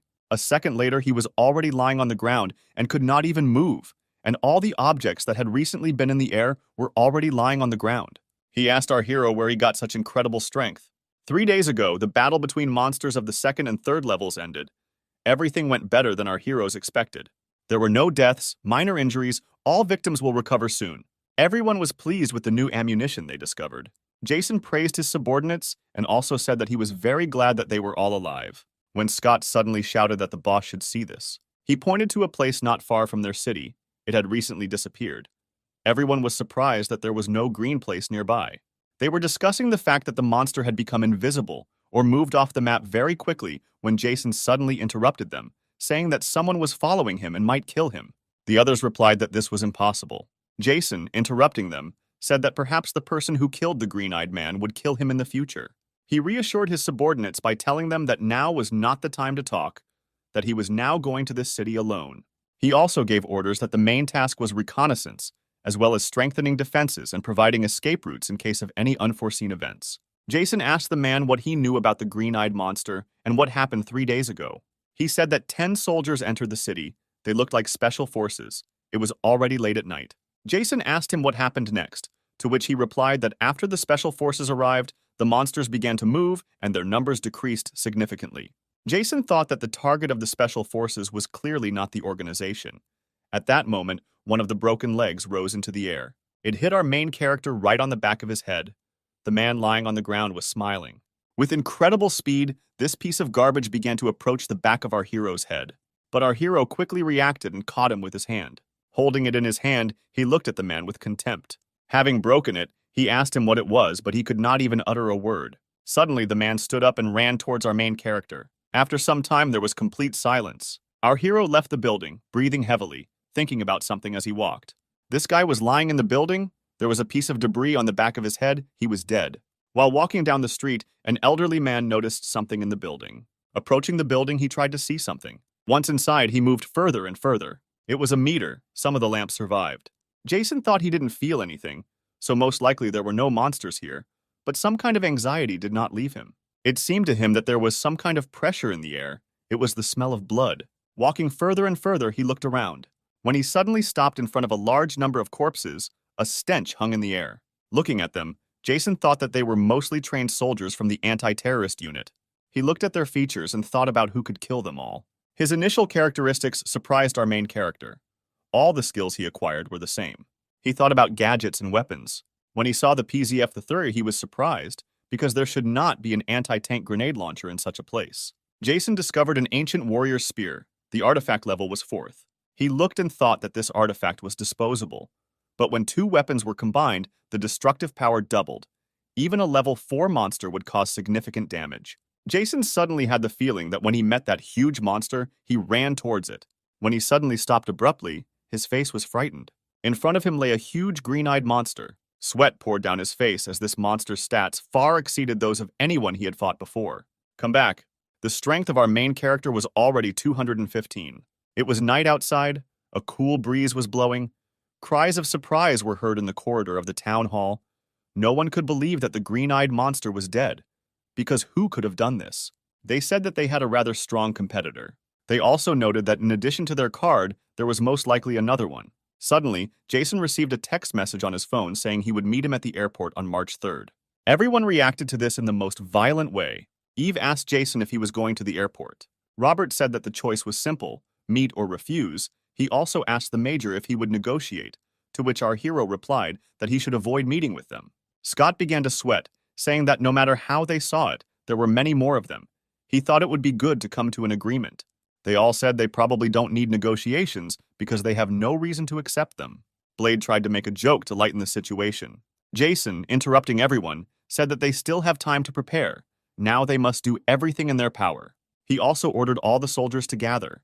It was still night outside, a strong wind began to rise, and the weather worsened, as if warning of an imminent home. Monsters also ruled China. There were a large number of them. Red monsters darkened the street, their bodies completely covered in fur. In front of them stood people in ancient Chinese clothes. One of the girls said that she didn't really want to act first. But the cold-faced man advised him to stop saying nonsense, that they were here to liberate Chinese land, not destroy it. She replied that they were just thoughts. The girl played some kind of melody, her body began to glow, and the energy overwhelmed the rest of the fighters. The fighters began to glow and become covered in some kind of light energy. General Haru ordered to move forward. As soon as he shouted the need to attack, everyone rushed into battle. The fighters seemed to float in the air, and their movements did not resemble human ones.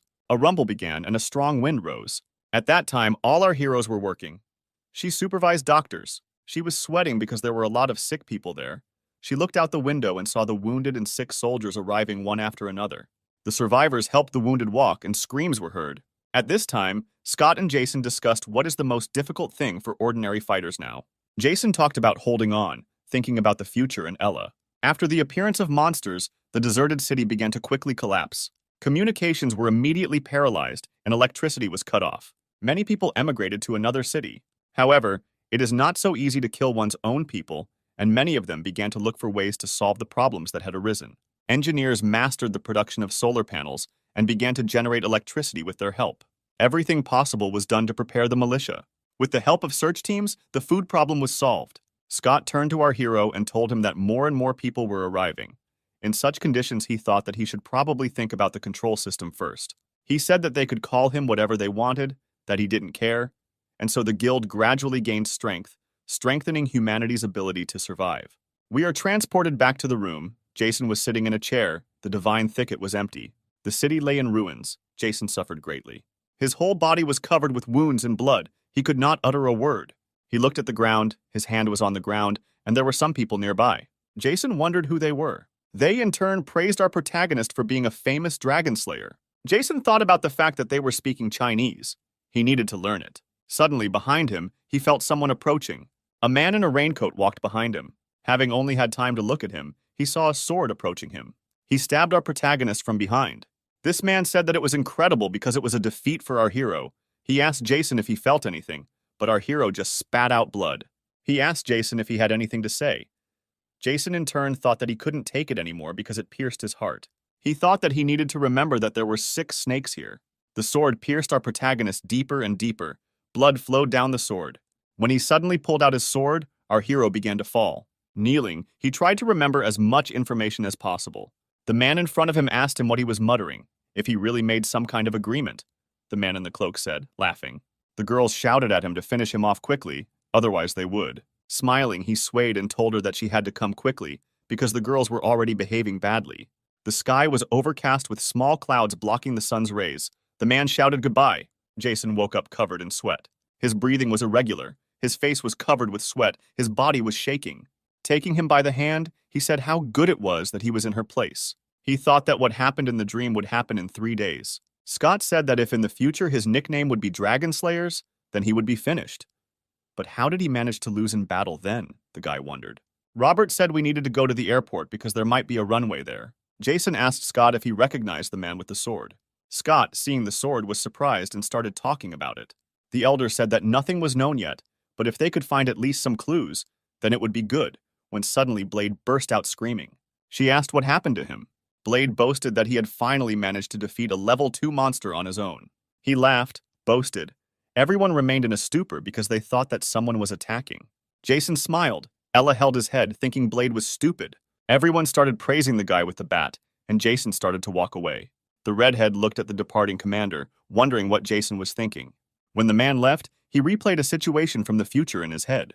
It was March 3rd, and it was snowing at the international airport. Footsteps were heard at the airport, and there were whole destroyed planes. The atmosphere was terrible, because until recently, all these planes were transporting thousands of people, but now they are motionless. The group got out of the truck and slowly moved forward. Several Special Forces soldiers returned from a mission. They walked with their heads held high. It was clear from their faces that the mission had been completed successfully. They had new machine guns in their hands. The group of people was happy. Screams began to be heard in the building that Team D was on the spot. After some time, everyone lined up and one of the commanders shouted that the group was ready for battle. The commanders stood up and discussed their successes, saying that they could not even reach the orange level. They also said that there had been no news from Group C for a long time. Suddenly, the man shouted to get attention. Two men stood in front of them. One of them was Lieutenant Colonel Albert. Everyone saluted their lieutenant colonel. All the lights turned on and the room began to glow brightly. He shouted freely and then added that he would now describe the current situation. The man standing next to the lieutenant colonel said that Major Ricky had not yet attended any meeting. The fighters argued among themselves that the major could not be defeated.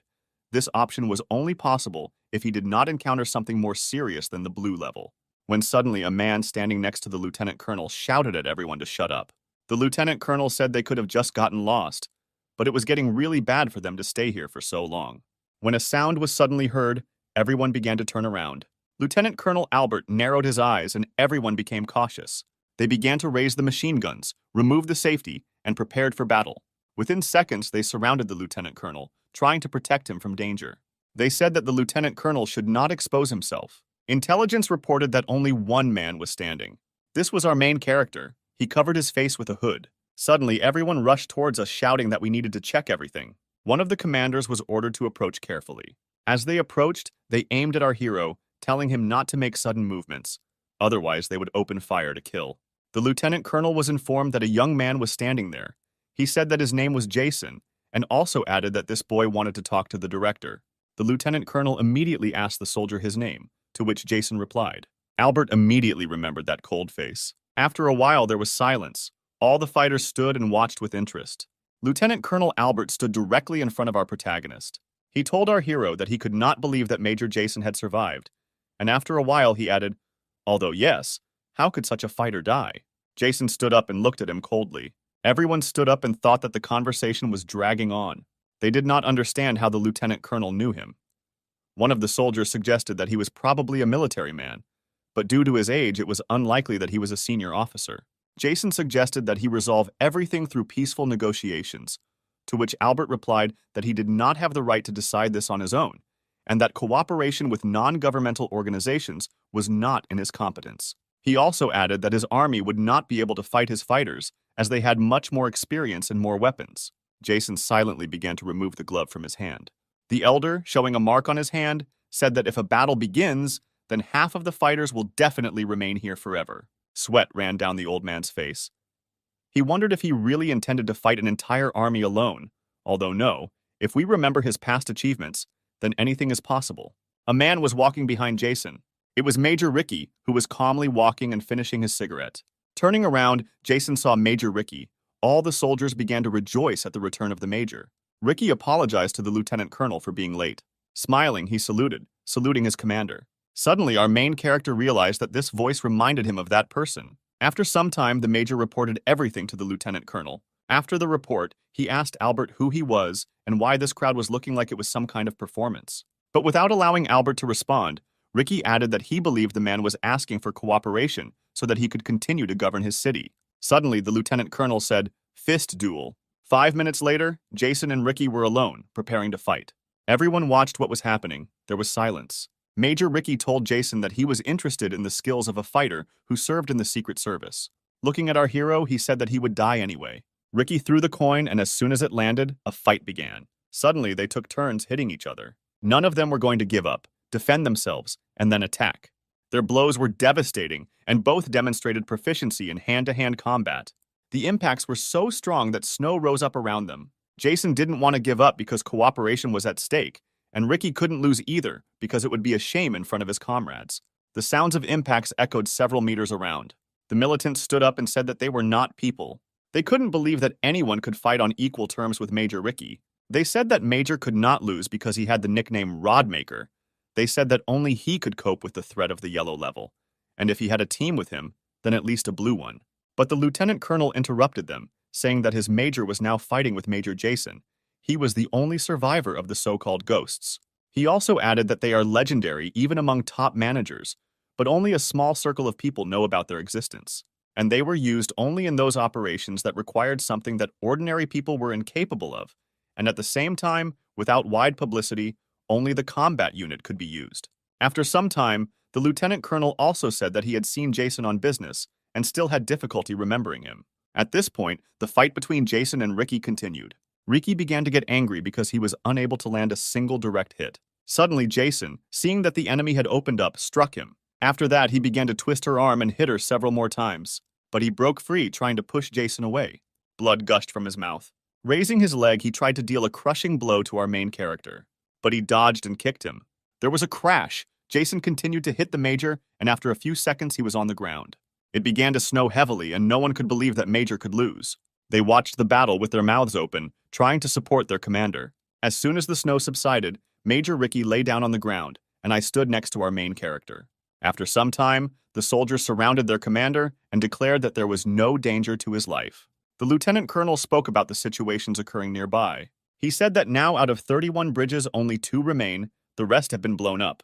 Jason asked Albert about the VIP status, to which he replied that they were worried about their safety. Our hero thought that the lieutenant colonel was lying, that they could not protect the president, and that now they were simply realizing their ambitions.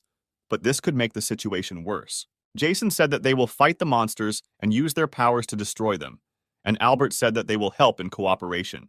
Handing the chips to the old man, our hero said that he found them in an underground tunnel. They dispersed, and the soldiers of the lieutenant colonel's detachment returned to the building. The lieutenant colonel seemed to suspect that Major Ricky would not be able to stand up to Jason, but it was still difficult to imagine that he would lose. He also thought that he most likely had a broken psyche because he had distinguished himself in many hot spots. The lieutenant colonel tightened his grip on the dog tags. Our hero walked and thought about the battle with Major Ricky. He thought he couldn't break it. Albert ordered his men to keep an eye on Jason, but also added that they should be careful, as he would deal with Major Ricky quite easily. When Jason returned, the lieutenant colonel's subordinates were already following him. When he suddenly appeared right in front of them, they were stunned by the turn of events. They could not understand how this happened, because literally now he was coming from below. They tried to attack him, but Jason was already gathering energy in his hand. He directed energy towards the fighters. The masked people were afraid to move because they knew nothing about the Major's strength. Suddenly, their body began to tremble and they could not even move a finger. Jason told them that he had no intention of killing them. They asked him what he wanted from them then, to which Jason replied that he wanted them to always remain in his sight for a crescent. Suddenly, his face changed. After a couple of seconds of silence, he added that there was another option, to send their bodies to the lieutenant colonel. The girl's name was Sergeant Julie, and the man's name was Sergeant Brad. Our heroes joyfully greeted their commander. The main character stated that the status of the president and prime minister is unclear. He also added that he wanted to kill Major Ricky, but decided against it for now in order to use the lieutenant colonel in the future. Scott said that thanks to the lieutenant colonel, they would be able to carry out government tasks while receiving rewards in the form of artifacts. Jason also added that artifacts are now worth more than any firearm. He also said that they would not beg or buy them, but should definitely give them to them. Julie and Brad couldn't believe their eyes. After all, they made a protective wall and periodically combed the perimeter behind it, installed solar panels inside, and organized work to cut down monsters, cleared the ruins of buildings and restored roads. The people who were here enjoyed life, and the military, of course, did the same. But everything there was based more on forced labor. After some time, our heroes again went to clean up. Sergeant Julie showed good monster-slaying skills. Sergeant Brad also destroyed one monster after another. The sword showed excellent abilities, destroying several monsters with one blow. Elsa did not lag behind and opened fire on the creatures. Spiders that got close enough were destroyed with a bayonet. Eve also destroyed monsters. Robert covered her. Suddenly, they found it difficult to breathe. They heard screams and turned around. It was a huge spider, their leader. He made very creepy screams. Showing his advantage over the others, Julie and Brad began to shake because in front of them was an orange level. Walking calmly, Jason shouted about why they were marking time, because this was not at all what they had to deal with before. He walked straight up to the leader of the spiders. Our heroes began to ask whether our main character could kill 6 yellow-eyed monsters at once. The newcomers listened to their arguments with surprise. The monster ran towards our main character. He, having begun to use the power of Black Death, also rushed towards the spider. A roar was heard and dust rose.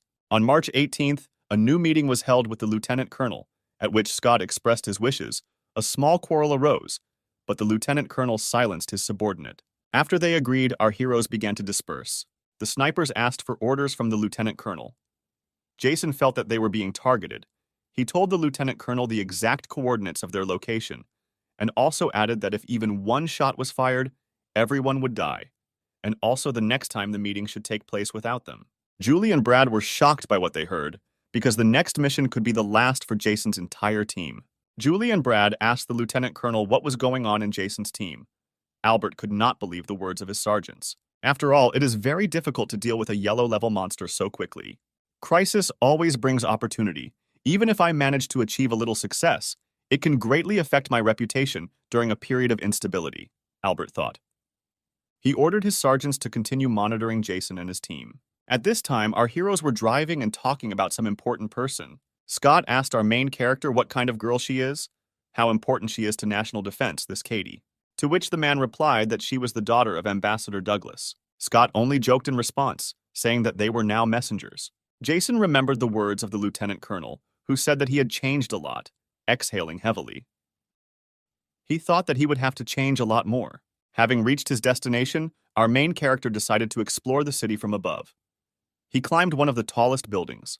He watched what was happening in the city, trying to understand how things were here. At that moment, a crowd of monsters was trying to break through somewhere. Julie fell into a trap with monsters and had to fight. Just as the girl wanted to leave, she noticed a strange monster behind her, looking at her. Taking a closer look, the girl realized that in front of her was an orange level. As soon as the girl moved, the monster immediately rushed towards her, trying to attack. He suddenly heard the words of Jason, who said that once you have decided on a goal, you must move. He grabbed the monster with his bare hand and then lifted it up. Swinging, he threw it with incredible speed. Incomprehensible screams and cries of pain began to be heard.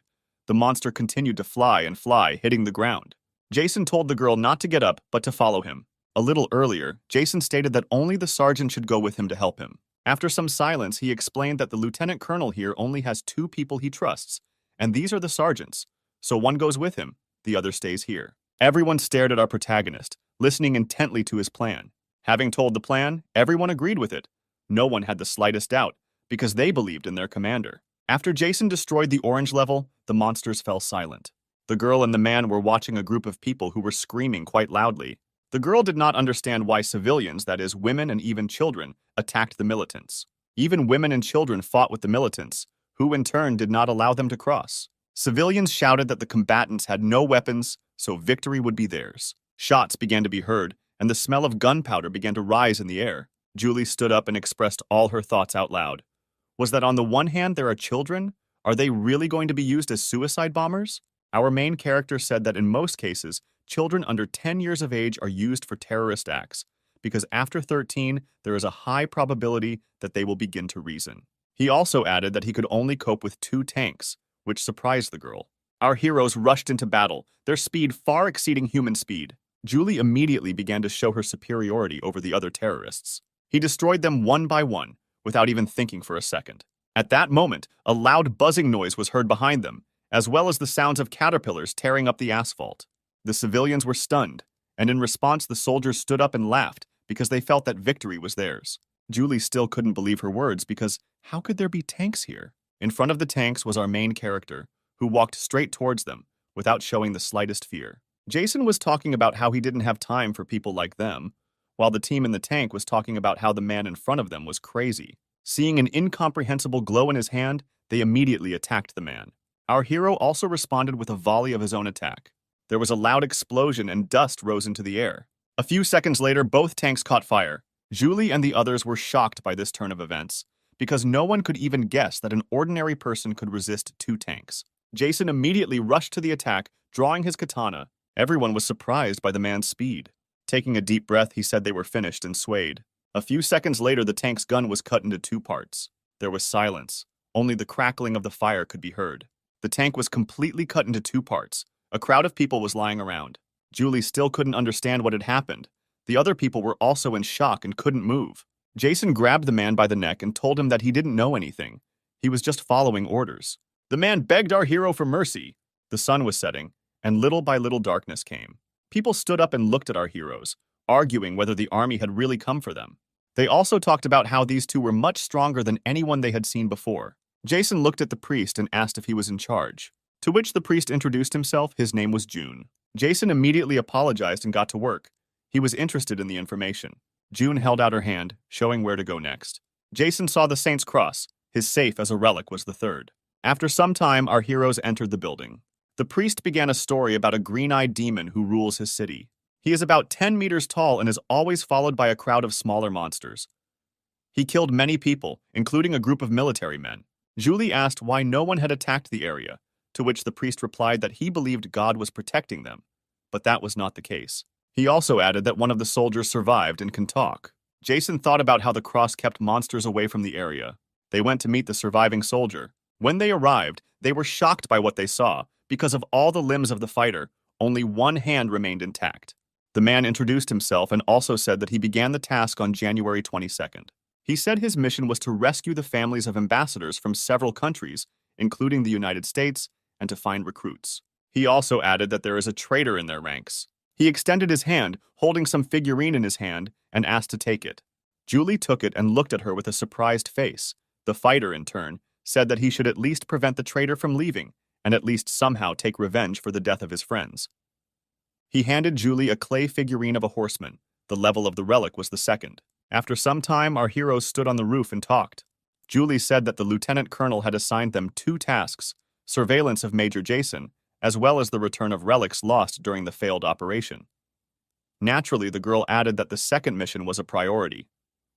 Jason, drinking coffee, asks her if she really thinks he can take something from her, to which the girl replies that she understands perfectly well what kind of person he is, and therefore just wanted to ask him for cooperation. Julie said that she wanted to find the traitor and punish her, that she was ready to completely follow the orders of the major. Jason told her that he heard her. The girl looked at our main character and smiled. Morning came and a fresh morning breeze was felt. Suddenly, screams began to be heard.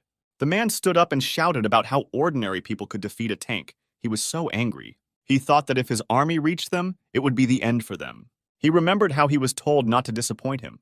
Cold sweat ran down his face and his body began to shake. The man thought that they needed the cross that the priest always carries with him. There was a roar. It was an explosion. The wall broke. The man screamed when he saw our main character. Jason stood up, raising his head, and said that the situation was familiar to him, why they were standing to open fire. People around started screaming and ran towards the hero, but he immediately used his power and lifted people into the air.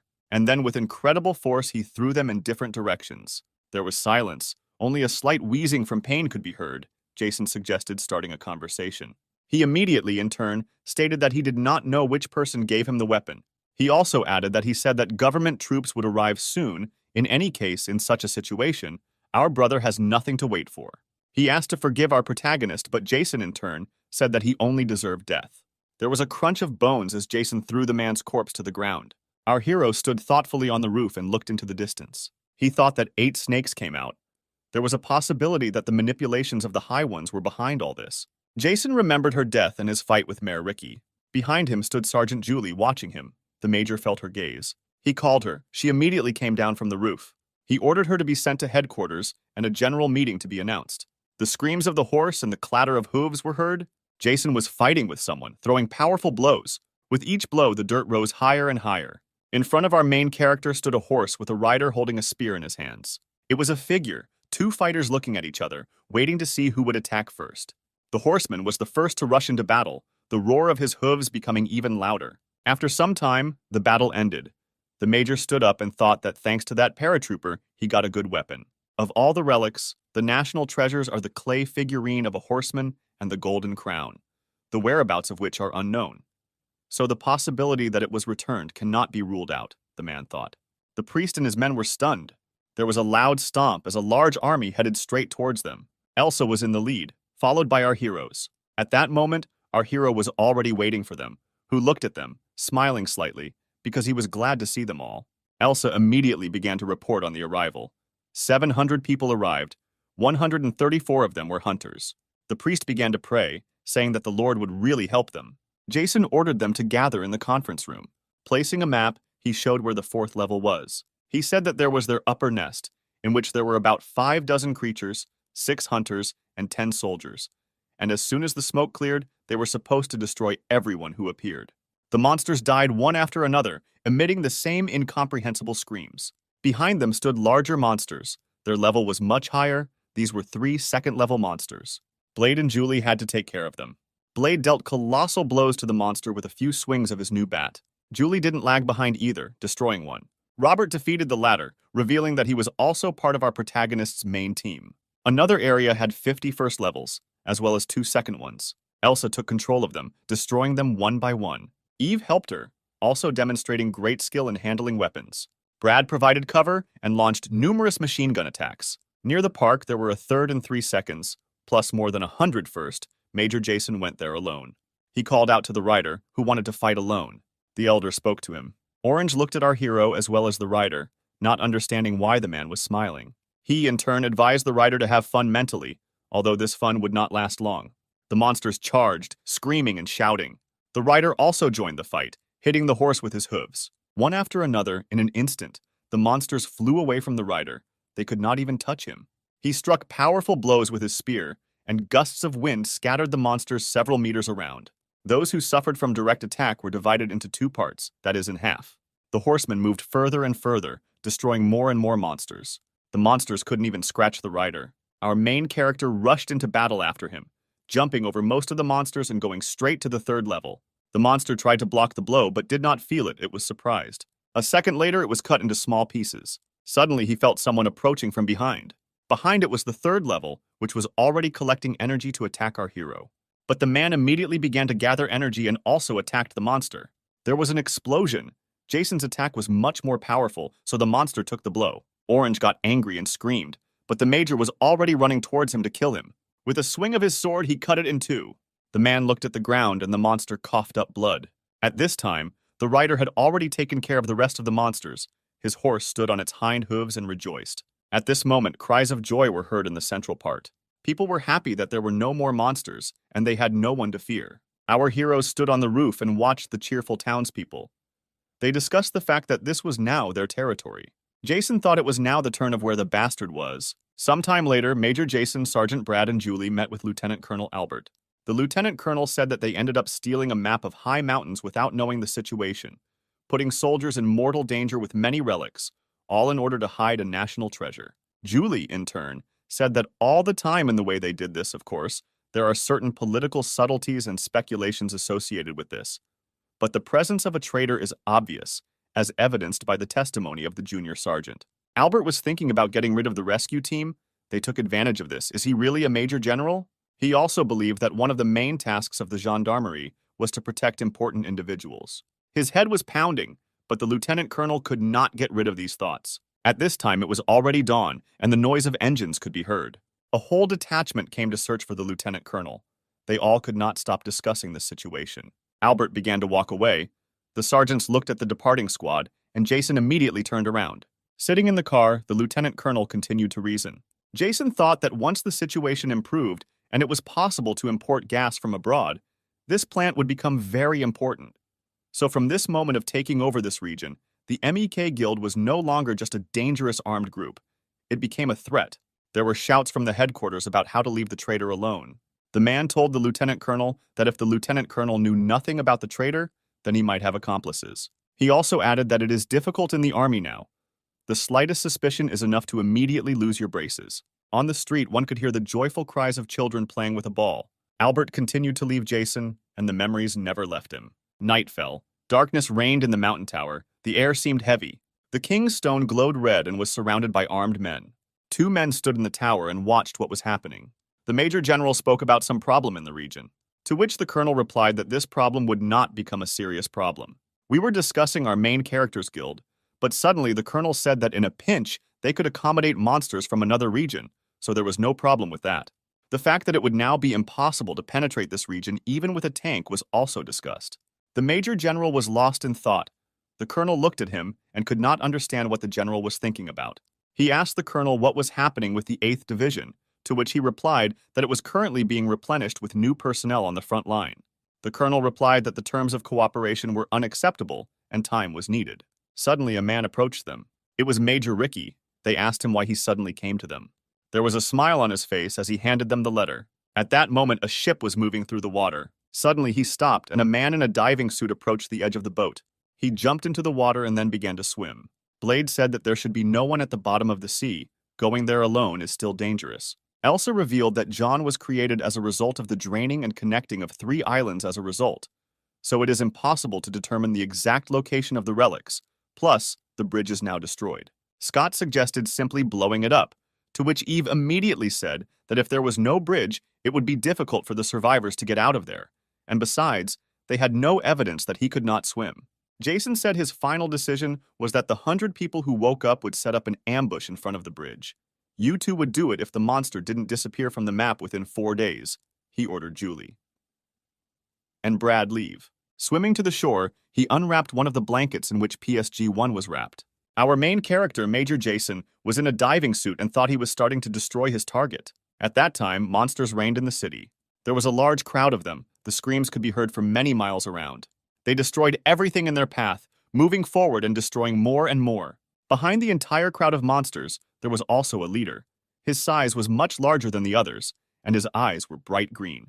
Our main character was already sitting on the roof and aiming at the monsters. He considered that at such a distance he did not have to aim, but rather put his energy into the bullet and shoot. The shot hit several goblins at once. The bullet flew at incredible speed, even passing through the wall. The monsters looked around. They did not understand what was happening now. The green-eyed monster watched and also looked around. Jason thought that the main thing now was to get the animals scared. He moved at incredible speed along the roofs of buildings. When the green-eyed man suddenly screamed, he began to make screams that sounded like calling calls. The smaller goblins also began to scream, making the same screams.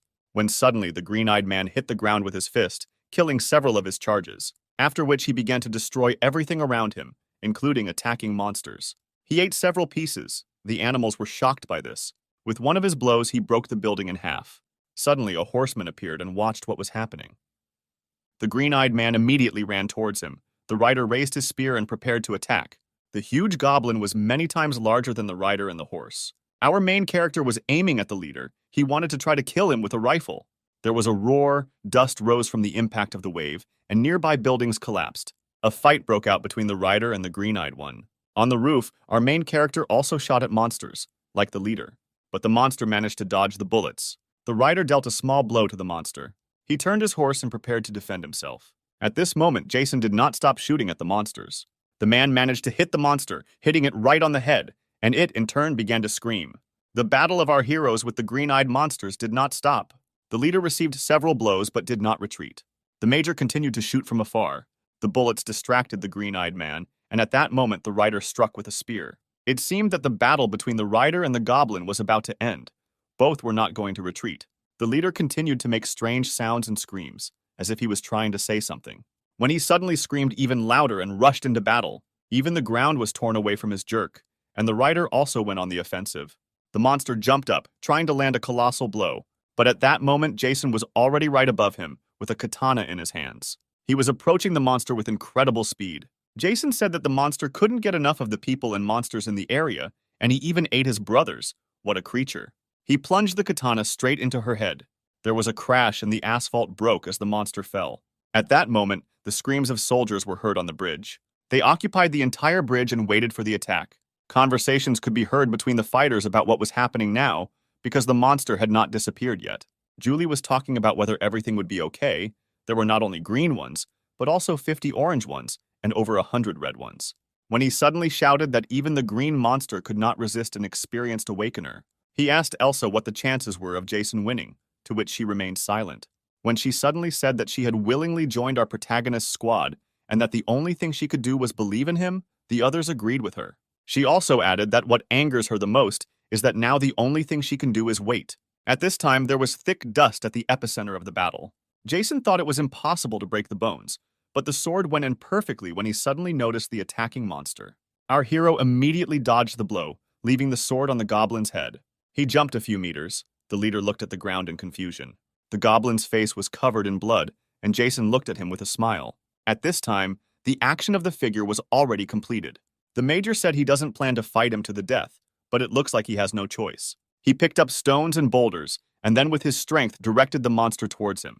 His speed was incredibly high. All attacks hit the target. The monster could only defend itself. He suddenly ran towards Jason and attacked him, but he managed to dodge. Our main character didn't even think about retreating, so he began to concentrate energy in his hand to attack. The fireball hit the goblin directly and he fell to the ground. The flame did not go out, but immediately stood up and ran towards our hero. The elder dodged one blow after another. He also hits the monster with his stone hand. Once in the body, the monster writhed in pain. and then he fell to his knees, groaning in pain. Screaming for him to die, our hero kicked him. The blow hit him right in the face, throwing the monster several meters back. But he immediately regrouped and approached Jason. He immediately attacked the hero, who had to take the blow on himself. The blow was powerful, throwing our hero away like a feather. But he was able to land on his feet. He moved away from the wall and gained good speed. And in a few seconds, he was again next to the goblin. He dodged attacks in the air, trying to get closer to the animal's body. When he suddenly found himself right next to the leader's face, he couldn't even touch it. Clenching his fist tightly, he punched the monster. The impact knocked the animal off its feet, and the sound of the impact was heard for several hundred meters around. Thick dust rose. Silence reigned in the area. The sounds of battle ceased. Once the dust settled, the goblin leader could be seen lying motionless on the ground. Our main character stood on his head and wiped his shoes on his face. He breathed a sigh of relief. The green-eyed man was dead. Elsa was holding the card in her hands when suddenly the green mark disappeared. Everyone began to rejoice, because the disappearance of the brand meant the victory of our main character. After a while, cries of joy began to be heard again. Jason returned safely to his main squad. Everyone started screaming in fear and joy at Jason's return. He, in turn, walked silently, smiling. Eve thought that if Major hadn't been with them, at least one of them would have survived. He alone destroyed a monster of this size. Not only ordinary people, even the awakened ones could not get close to this monster. Even if I had his abilities, I would never get close to such a monster. The weapons were greatly enhanced. Using stones obtained from monsters, the Mac Guild became stronger than other awakened factions. For example, the best archers of the Mac Guild can easily deal with second-level monsters. What if other awakened ones had the same power as him? Maybe these people will destroy everything in their path and exterminate people worse than monsters. How many people regretted being born with such monsters? Eve reasoned. Jason said that he would take a few people with him and go to Han. Just like in Chan, the remaining people settled in the town hall for protection. He also added that with the help of the map, it will be possible to find out where the monsters are heading. But the situation in the region is not entirely clear. The two of you will have to monitor everything and report on movements in both areas. Eve also reasoned that every time he very quickly explained the essence of the mission and carried it out just as quickly, she had the feeling that she had already gone through all this more than once. He, of course, was stronger than the others, but he didn't want his classmates to leave him. He had the feeling that he was going to leave us. The girl continued to reason. Hona International Airport was calm at that time. Upon entering the airport, the golden thicket was already full. Luckily, there were only a few henchmen around. Jason began rattling off a list of tasks that were coming to his phone. The first was to prevent the assassination of a colonel, the assassination of one of the leaders, and the third was to prevent a plan to melt down a nuclear power plant. Blade said things should get better after waking up, but I think things are getting worse. She added that she did not know anyone from this list, why it was necessary to kill someone. Robert said that an important issue is the nuclear power plant. Our main character, who needs to somehow explain the destruction of the nuclear power plant. To which Brad began to say that an accident at a nuclear power plant is an accidental overheating, during which partial fragmentation of atoms occurs, leading to the melting of fuel elements and other parts of the editor. Blade said in a surprised voice that this was great because Robert was very knowledgeable.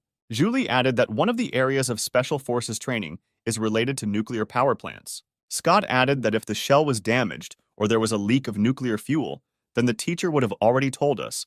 Elsa added that now everything can be fixed, at least stop them before something happens. Jason immediately said that the nuclear power plant was 60 kilometers from the events of the dream. If a leak occurs there, then under no circumstances can the city be used as a fortress. That is, at the time of my death in a dream, the nuclear power plant had not yet leaked, our hero reasoned. She quickly added that this could happen if someone deliberately tried to create a problem. Eve added that in her opinion, there is a high probability that the work of monsters is extremely large, but it cannot be ruled out that humans are involved. Jason immediately said that only a six-headed snake could come up with this. Robert said that in other words, this so-called snake was exiled by his master to another country, trying to take revenge. He decided to open Pandora's box in the form of a nuclear power plant. Scott asked with a scared look, "Is this really for attention?" Everyone was silent. Jason began to say that what bothered him most was the bombers that he saw before his death. Everyone asked in surprise what kind of bombers. Blade didn't understand. He asked them why everyone was so scared, to which Brad explained that only the United States had strategic bombers of this type. Jason thought that they should avoid all this, otherwise the Earth would end. Julie and Brad were shocked and scared at the same time, cold sweat running down their faces. When soldiers suddenly entered the room, Elsa asked them why they came without orders. The girl behind the fighters immediately apologized, saying that it was all her persistence. A girl stood in front of them. Her appearance was strange. Jason looked at her and thought that standing in front of him was someone who had woken up. Was it by chance that it was the same Kate? He looked at the major and asked if he was the commander of this detachment. At that moment, the hum of engines was heard on the bridge. Several military vehicles crossed the bridge at not particularly high speed. In one of them sat a lieutenant colonel who said that Jason decided everything too quickly. The capital army used its firepower and military elite to destroy the 10 monsters. In any case, getting here is very difficult. Currently, all forces are concentrated north of the river. Ultimately, the army and government had no choice but to reorganize, Albert reasoned.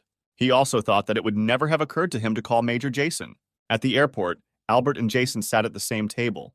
There was pressure in the air. Our hero talked about finding Kate, but he is not going to tell the capital's defense army. Jason also asked the lieutenant colonel to arrange a meeting with Colonel June. Albert responded by telling him that if he were in his place, he would have done the same thing, after which he asked our protagonist what he was going to do next, to which he replied that he was going to Bue.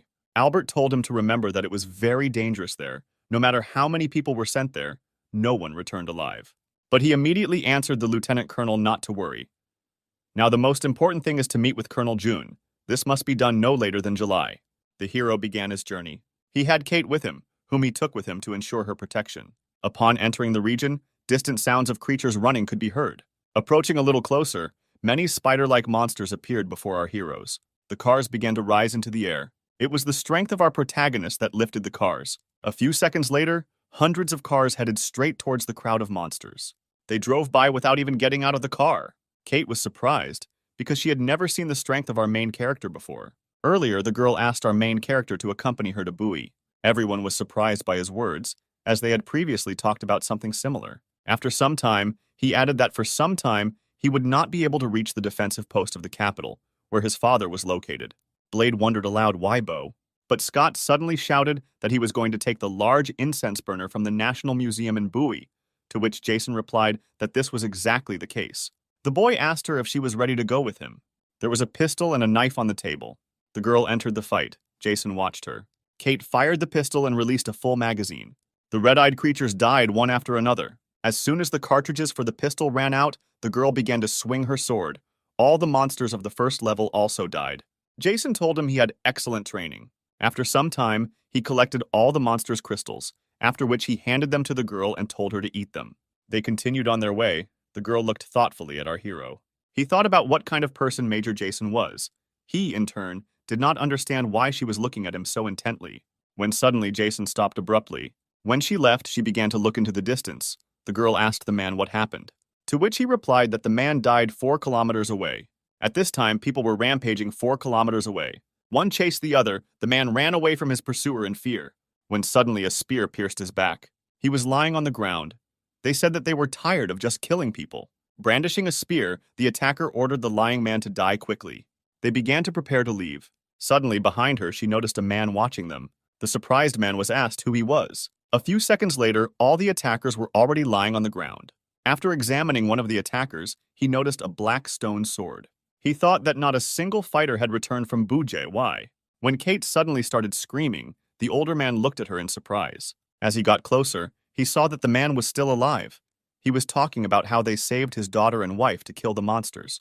When suddenly his hand fell, Jason closed his eyes.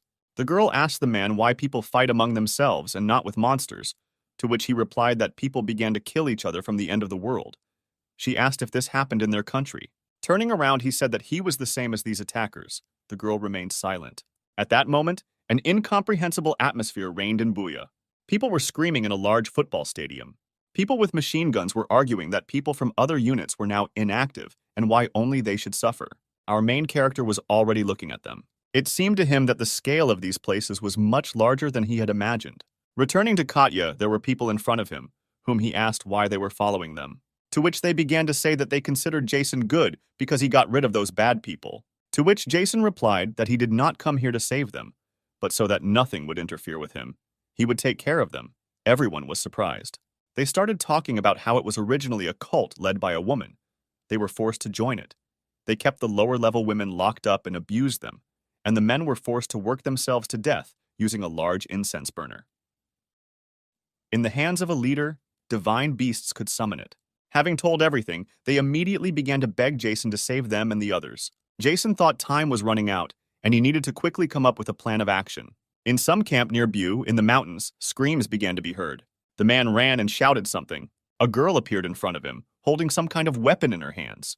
The girl immediately began to wonder what had happened, and also added that if it had not been something serious, she would have ended it immediately. But they began to talk about how an uprising had suddenly broken out in Buya, and several groups had already been destroyed. He also added that he heard that their leader was a woman with golden hair. After some time, the sounds of explosions began to be heard. The soldiers opened fire. The buildings exploded and caught fire. After the shelling, everyone immediately rushed to attack. The woman shouted that no one would be released and also ordered everyone to be killed. The man next to her said that he was not the one who thought that the unbelievers would resist, so they could only limit themselves to a large number of their people. But the woman replied that at such times it was necessary to attack safely. The soldiers, combing the area, wondered why it was so quiet here. They could not believe that after so many shells no one died. The woman, smiling, said that every rebel must be dragged and skinned. Our main character was already looking at her. Shortly before, Jason had given instructions to the villagers, stating that they would first have to fight them and then retreat to cover. People started asking our hero if he was really going to fight them alone, to which Jason replied that he thought he could finish them off in 10 minutes. A man approached the redhead and shouted her name. He ran a little closer, began to shout that there were no people there, but something strange on the horse overpowered his squad, when suddenly someone hit him from behind. He fell to the ground, a horse followed him, and the Messiah jumped. The squad located near the Messiah began to scream. The woman immediately began to use the artifact. She summoned a tiger and a dragon. The men stood behind her, saying that their commander was serious. The sacred animals appeared before the rider. The Messiah said that he did not know where he came from, but could not face his troops alone, and turning to his fighters, he ordered to find the one who controls this horseman. Suddenly, the wall collapsed, dust rose, a shockwave lifted people into the air and threw the fighters back. Everyone started screaming to look around. No one understood what happened, but our main character was already in front of the racer. The Messiah, looking at the elder, asked him if he was the leader of the unbelievers. At this moment, silence reigned in the tower. The fighters gathered around the head of the green-eyed man. Men in suits stood directly in front of his head. These people began to ask Major Ricky what he thought about this. He began to say that, in his opinion, there was no difference between monsters. They began to discuss the further course of action. They also discussed the fact that they do not believe that the Ministry of Defense is preparing such a dirty trick for them. As they left, one of them said he didn't think he would put his life in danger because of one person. There was a man standing next to Major Ricky. Ricky asked him when he would take care of him, to which he replied that now was not the time to take care of him. In response, Ricky just smiled, and the man tensed. He began to talk about the relic. It was called a white jade bowl. After a while, a certain number of relics will appear. They will need to be collected. The elderly man asked what could be done with it, to which he replied, "Whatever you want." Smiling, the boy replied that he understood. At that moment, screams were heard in the building where our heroes were waiting. Blade didn't know what the hell was going on. Blade and Ella stood still and did not understand what Scott wanted from them, which he asked them to look at. Standing in front of the map, he said that it was a level 5 monster, that is, a blue-class monster that was located in John City. Elsa shouted that they needed to get ready. Robert said that in his situation it's not that he can do the 4th or even the 3rd, to which Eva replied. But now not everyone understands what's wrong with the teacher, because there has been no news for 9 full days. Brad said with a scared face that even the Defense Army has nothing to do with the blue class.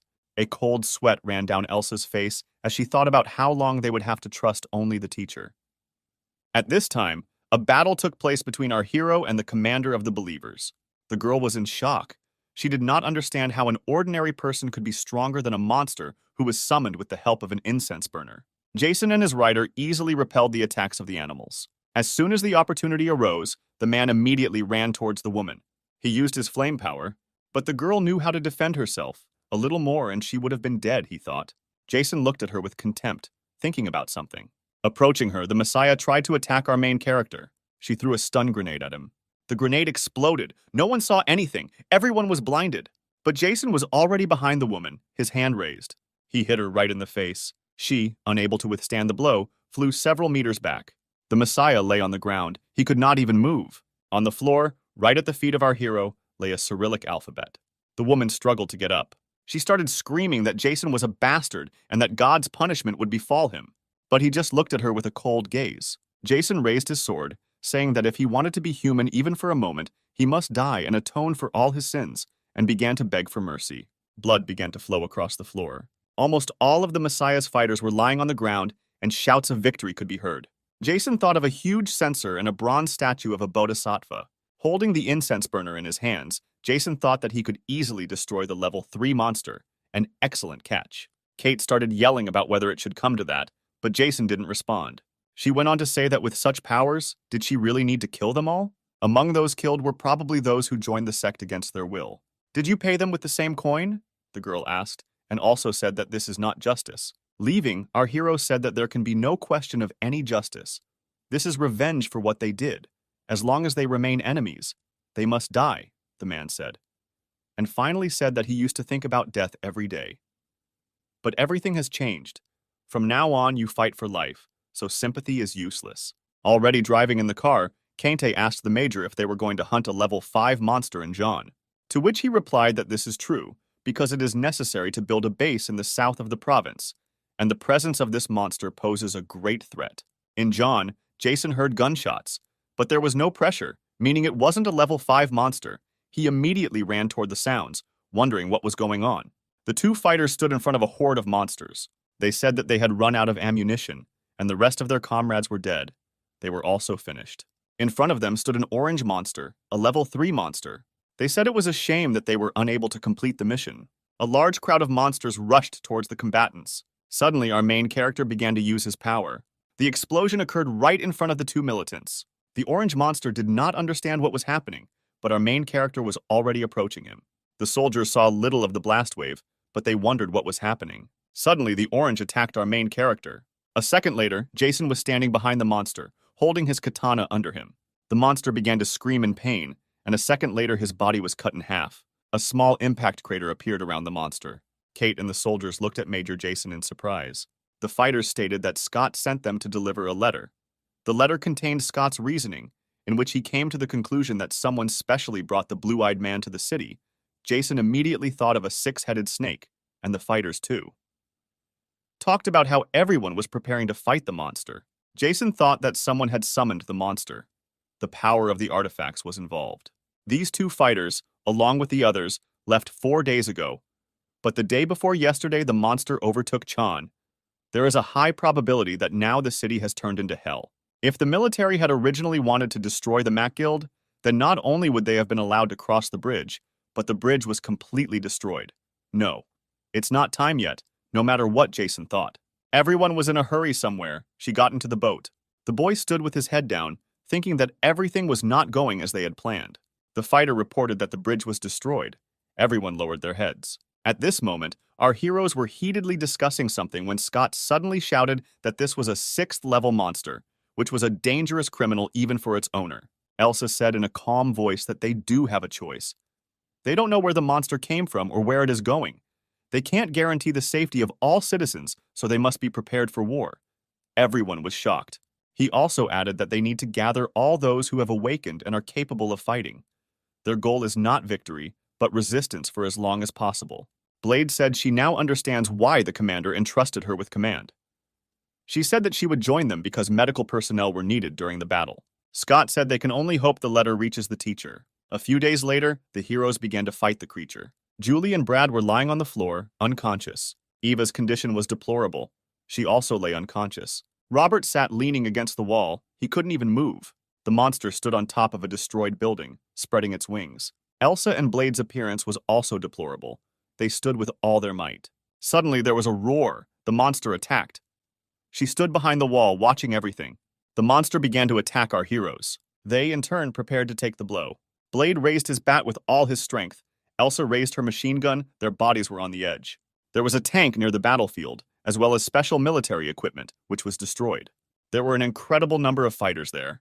The monster stood in front of our heroes. The man watched the battlefield. Watching from afar, he said that he could not even imagine that they would last this long. He thought it would be interesting to see Jason's face when he returned. He suddenly started laughing. The monster began to scream, as if saying that the games were over, and now would be his last attack. Blade rushed into battle first, Elsa screaming at him to stop. The boy remembered the words of the major, who told him that he needed to fight as a team. The older man said that if Elsa and Blade worked together, they could defeat a level 3 monster, but that was no longer the case.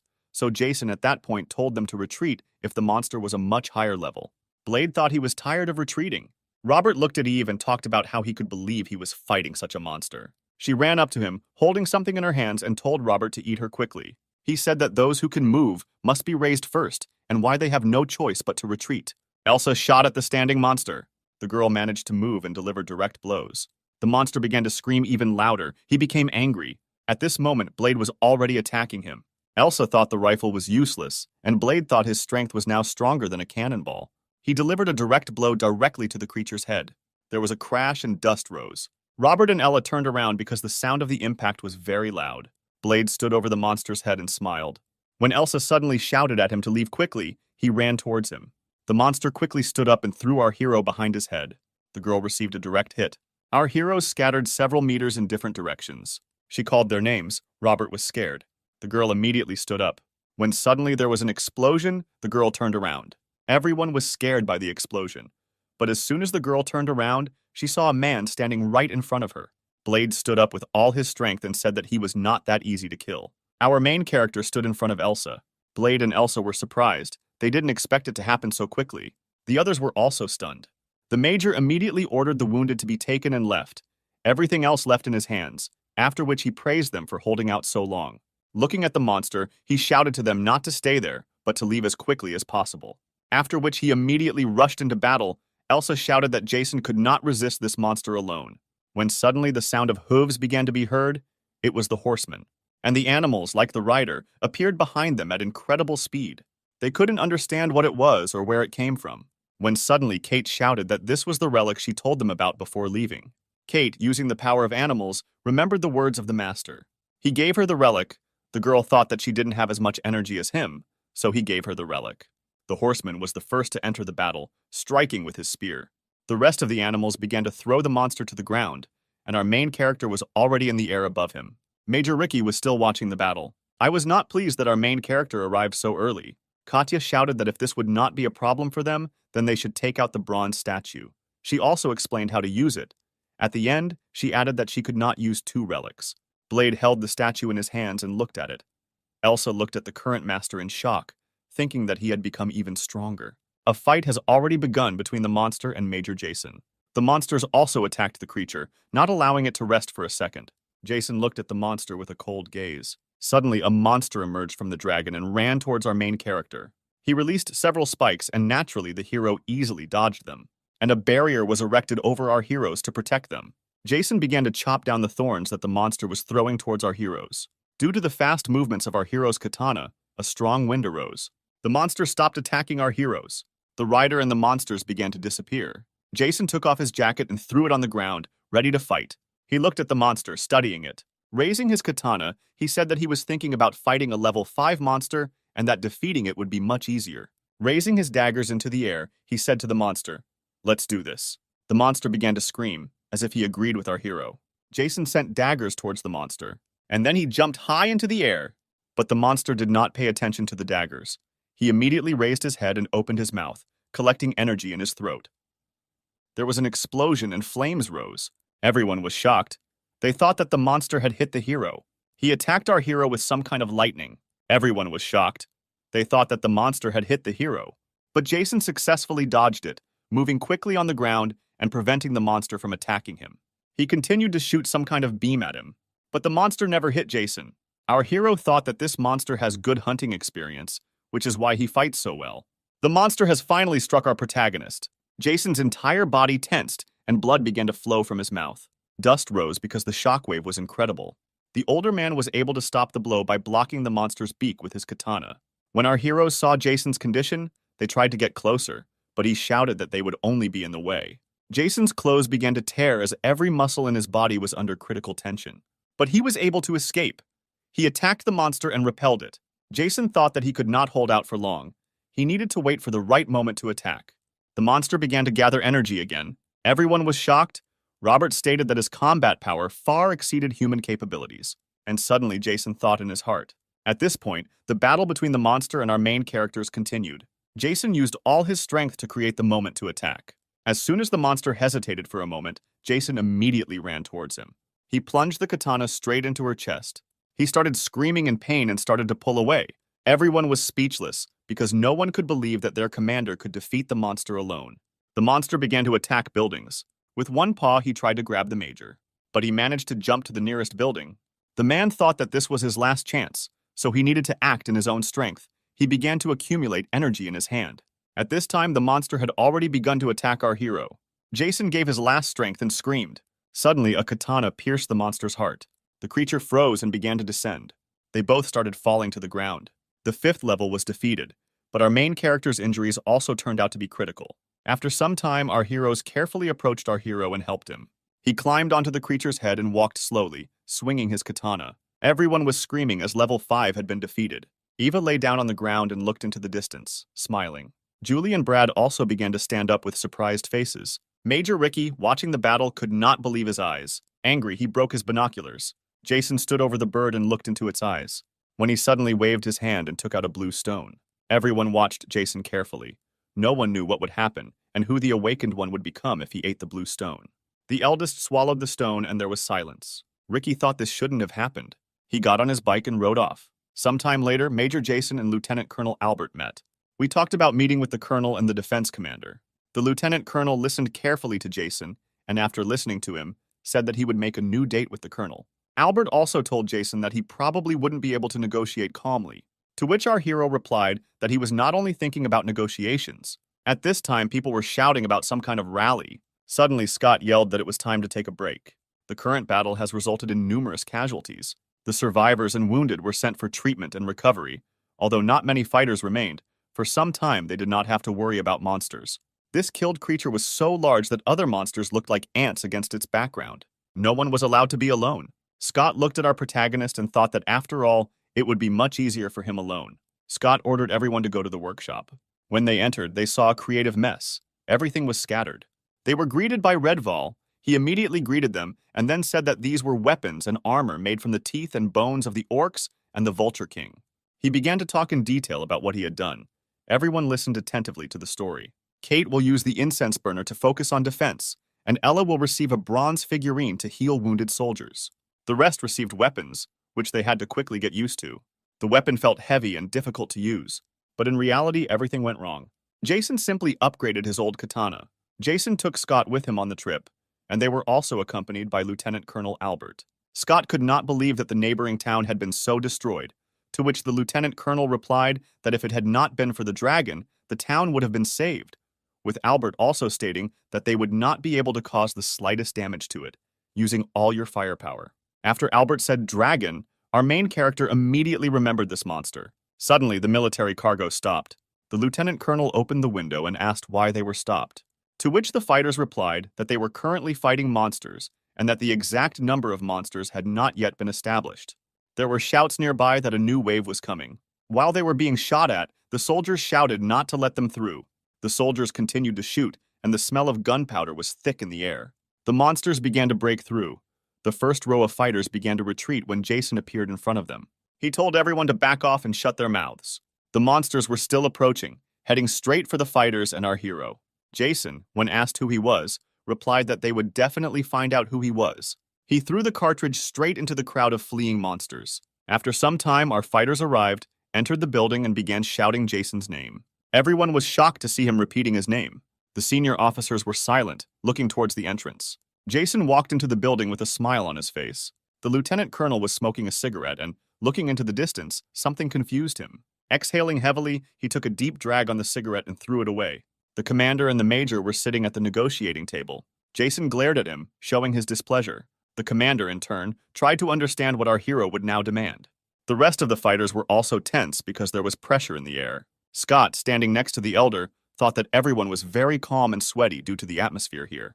The commander was the first to initiate the conversation, asking Jason if he really came to ask for compensation for the damage, to which he replied that this was exactly the case, as well as a reward for a level 5 murder.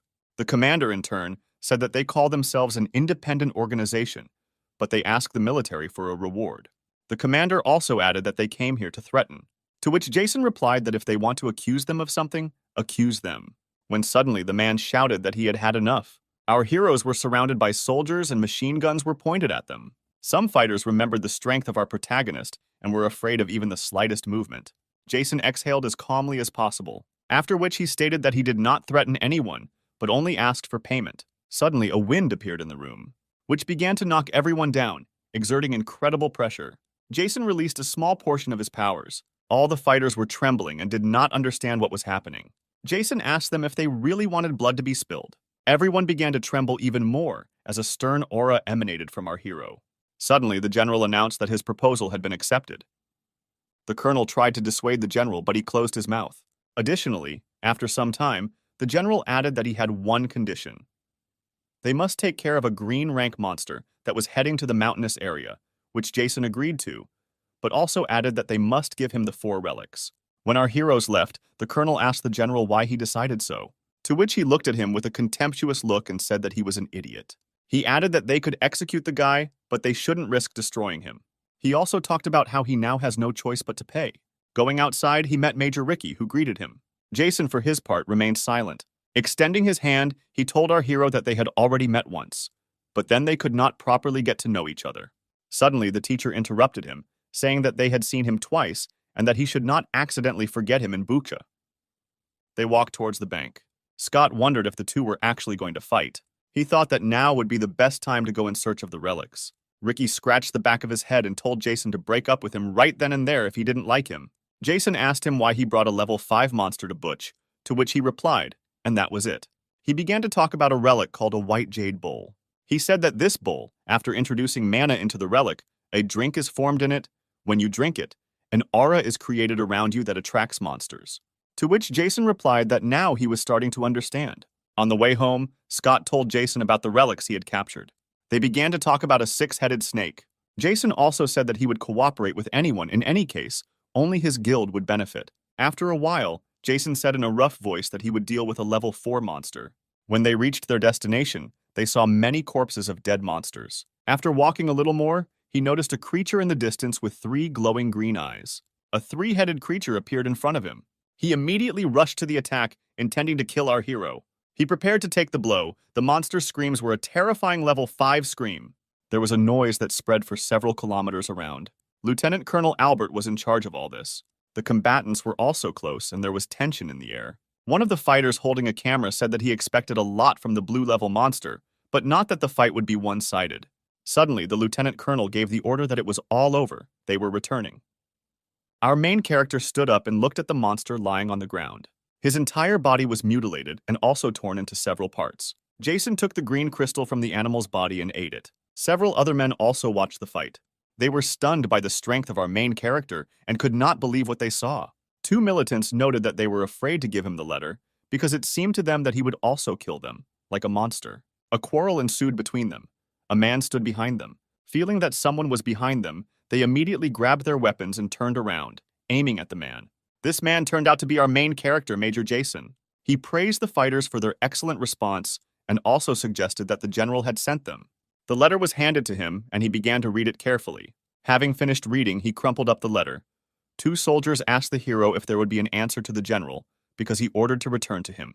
To which Jason said in a cold voice that he should be told that if he wants to die, he should go with him. The fighters were surprised.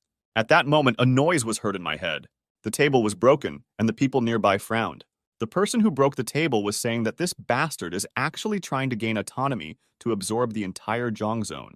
2 fighters announced in trembling voices that the flag of the Mac Guild had been raised on John. The 2 men made sullen faces. At this moment, our heroes gathered at the city hall. Scott outlined the area with a red pen. He was saying that since they had secured the natural gas and oil base, they no longer had to worry about energy. He also believed that the remaining religious fanatics would be exterminated in the near future. Scott suddenly noticed that the bowl was full of liquid. There was silence. The fighter handed the liquid to the major, who drank it to see the expected future. He saw in the future what the Mayan calendar received. He saw some people attacking and shouting that only the Dragon Slayer remained. They also shouted that he had received the dragon's curse. As he fought them, Jason's skin took on a gray tint. When he suddenly woke up, this time his body did not tremble, but he was tired. Jason thought it was just a bad dream. He told his partner about what he had seen, who began to discuss it heatedly. She talked about the fact that Stonehenge is in London and also talked about the curse. A girl and a boy joined the discussion. Jason said it would soon become clear whether this was the future or just a dream. Moreover, our protagonist began to claim that the defense line had many relics in stock. The strong defense of the capital was probably waiting for the enemies to start destroying themselves, because they only had enough food and energy for 6 months. But after some time, he added that they could only monitor the actions of both sides and wait for the right moment. Suddenly, there was a cry that they understood everything. After some time, there was to be a meeting. Jason took Elsa with him and a dozen fighters stood before them. The guild leader and general's eyes closed. Everyone introduced themselves. The general continued the conversation, saying that based on the letter, they should have realized that they needed their help. So if they did not want the army to send weapons towards the guild, they should go help them. To which our hero clearly answered that if they are going to be threatened, then we must try to fight them. The general said he couldn't trust them, to which Jason replied that he didn't care. He wanted to hear the reason why he should choose his side between the two sides. When Jason suddenly added that he had a proposal, the general fell silent. Our hero suggested that he transfer command of the detachment to the soldiers. The soldiers behind the general began to become indignant. After some time, our hero announced that he was collaborating with the capital's defense contractor to recognize autonomy, and after a while he would send the killer to the colonel. With a cold face, he said that if they trusted him, he would have no reason to refuse. There was silence. The general was stunned by the major's proposal. He asked the guild commander what he would have left if he surrendered his fighters. To which our hero answered unequivocally, he will still be alive. At that moment, screams were heard again near the head. The man stood up and lit a cigarette, anxiety and tension showing on his face. Two men a little further away noted that they had already suffered huge losses at Honorable. When they suddenly approached the man closest to the window, he told them that at first the general was inclined to the idea of nuclear weapons. But they, in turn, began to say that this was not a very good idea. They were silent, looked into the distance, each was in his own thoughts. At this time, Lieutenant Colonel Albert was talking to Major Jason. He told the major that ensuring the safety of nuclear power means not only visiting nuclear power plants and planting flags at them, but also ensuring that the nuclear power plants are operating reasonably safely along the way. Scott, who was nearby, said that if all went well, they could take the relics of the Buddha temple, the tablets of the Great King, or even the Golden Lord. The lieutenant colonel said that at the moment, 2 monsters of the 5th and 4th levels have been identified in the area. This will be more difficult than ever. Suddenly, Jason said he refused. He explained this by saying that guarding the path along the mountain was very dangerous. He would have to use all the human resources of the Mach Guild. He was not going to sacrifice his people so that the enemies could attack from behind. Albert, with a surprised face, asked Jason if he really thought that there was a spy in the capital's defense command, to which he replied that if it was impossible to destroy the parasites, then their leader must be killed. But Albert also said that he understands that Jason has enough power to kill them, but they need fighters and awakeners to protect the civilians. That's what the general does. When Jason suddenly interrupted him, saying that he had already met with the general, the lieutenant colonel couldn't believe what he was hearing. After several seconds of silence, he added that exactly 13 minutes ago, the general became a member of the Mech Guild. The Mech Guild accepted the nuclear safety request. Lieutenant Colonel Albert reported. He was making a report to some high-ranking military officer. A man nearby said that his comrade thought that the MEC Guild would want to use the nuclear power plant as their own. He continued to wonder when suddenly the commander ordered him to write everything down. He said hello and left. At this moment in the tower, the 3 men were still talking. One of them said that Mr. Mao's Jade Bird had arrived. It said that reinforcements had been sent from Japan. The man thought that he needed to find the Golden Rule and the Flute of Immortality as quickly as possible in order to take control of all the capital's defense forces and then get rid of the general. At that moment, the noise of trucks was heard in Vaughn. The goal is to ensure the safety of nuclear power plants and, first of all, to secure the road. Thirdly, constant protection of objects. 1,000 people will go to the mountain, including the awakened ones. There are no rules in this hunt. Everything you get will be yours, Jason said. At this moment, silence reigned in Chan. The fighters moved with incredible speed, their faces covered with masks. One of the masked fighters talked about how they were going to attack the Mac Guild. He said that these were ordinary rebels. While Jason was away, it was time to attack. The first goal is to capture the town hall building. They also needed to buy enough time for Japanese reinforcements to arrive. Using the Jade Bird, he sent it flying into the air. He asked him to tell him what he had just said. The bird began to fly further and further, and after a few seconds disappeared. The masked fighters continued to approach the guild. At that time, Ella supervised doctors at the Chong Hospital. They discussed the fact that there were 1,300 bags of medicine left. She said that 300 kilograms should be allocated for a group of recovering patients and the amount of medicinal water should be reduced as much as possible. Scott turned to the woman. She asked him how it went, to which Scott replied that it would all be over soon. There was a masked man on the roof watching over the hospital. At this moment, masked militants were already approaching. They commented to each other on the radio that the undercover agents had reported that there were no security enemies in the hospital, only doctors. Entering the room where they were supposed to be received by an agent who was supposed to give them an access card, they saw a tied-up woman lying on the floor. The radio began to broadcast that Group A had been destroyed by the Awakened.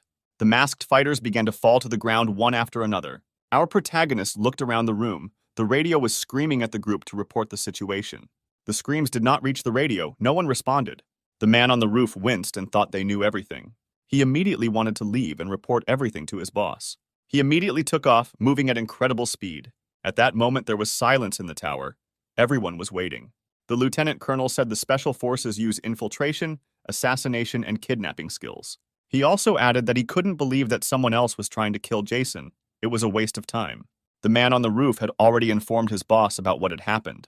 The boss listened to his subordinate's story with fear. He started yelling at her, saying that everything should have ended well. When the subordinate suddenly sensed danger, he shouted to his superior to jump. But he didn't have time. His leg was pierced. A cry of pain. His subordinate managed to dodge the blow. Our main character, Major Jason, appeared before him. He said he couldn't believe he was allowed to remember the old days, but there was nothing difficult about getting into them. He, in turn, called our hero. Removing his armor and scabbard, he released his power. He shouted that he would kill him. After that, he immediately rushed towards Jason to attack him. His speed was incredibly high, and in a split second, he approached our hero. But he was able to easily dodge the attacker's blow. But he tried to attack again, but Jason blocked the blow. He then struck him straight on the chin, and then he plunged the sword into his leg. A second later, the attacker was already lying on the ground. Our hero's hand hardened. His gaze was frightening, telling him to think carefully. There were shouts and screams. The boss sat with a grimace on his face. His subordinate lay on the ground covered in blood. The man sitting on the ground asked to kill him, but Jason replied that he had no plans to kill him. After a while, he said, "Six-headed snake." The man was surprised. He asked our protagonist how he knew this, to which our main character answered the questions asked to him in a rude voice.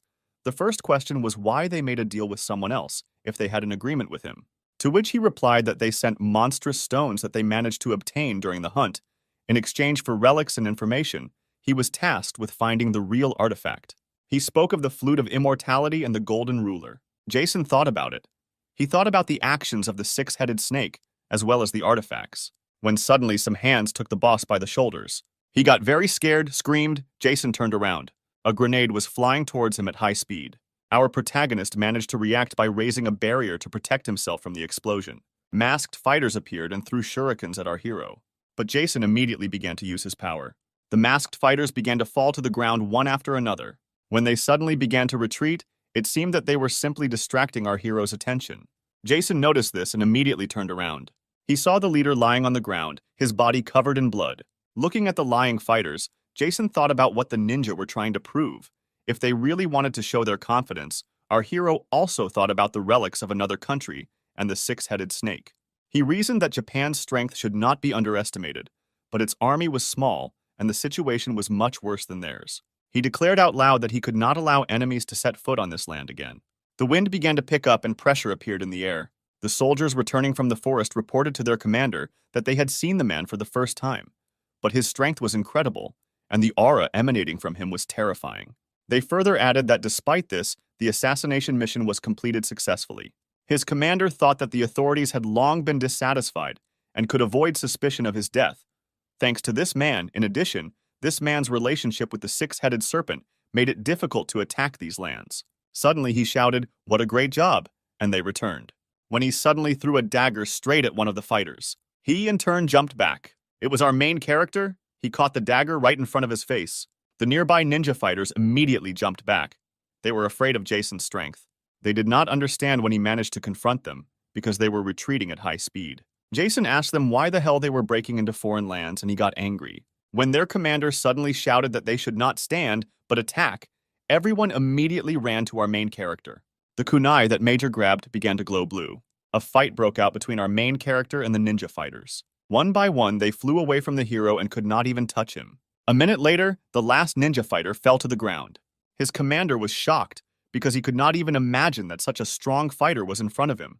At that moment, an explosion occurred near the tower. The soldiers were ready. One of the fighters shouted that he was coming so that no one would show their heads.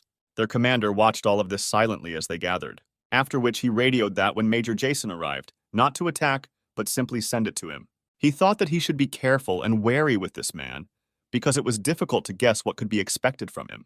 He also remembered the past and thought that it was originally impossible to become their enemy because they were the ones who created this monster.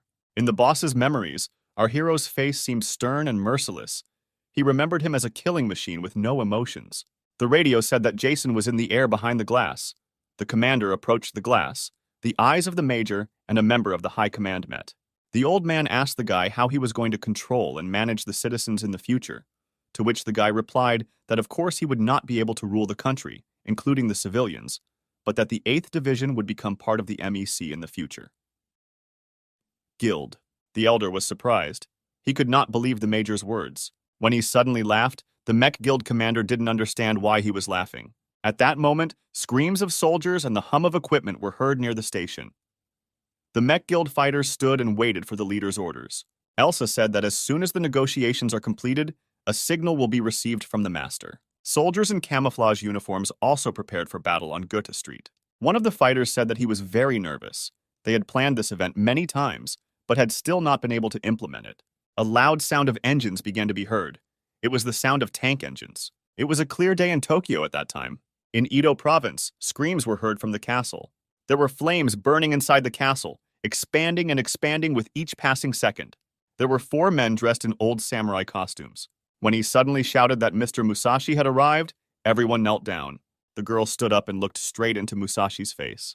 The man asked him where the militants were, because they were supposed to return, but had not returned yet. One of the fighters said that the boss is very strong and that he must return.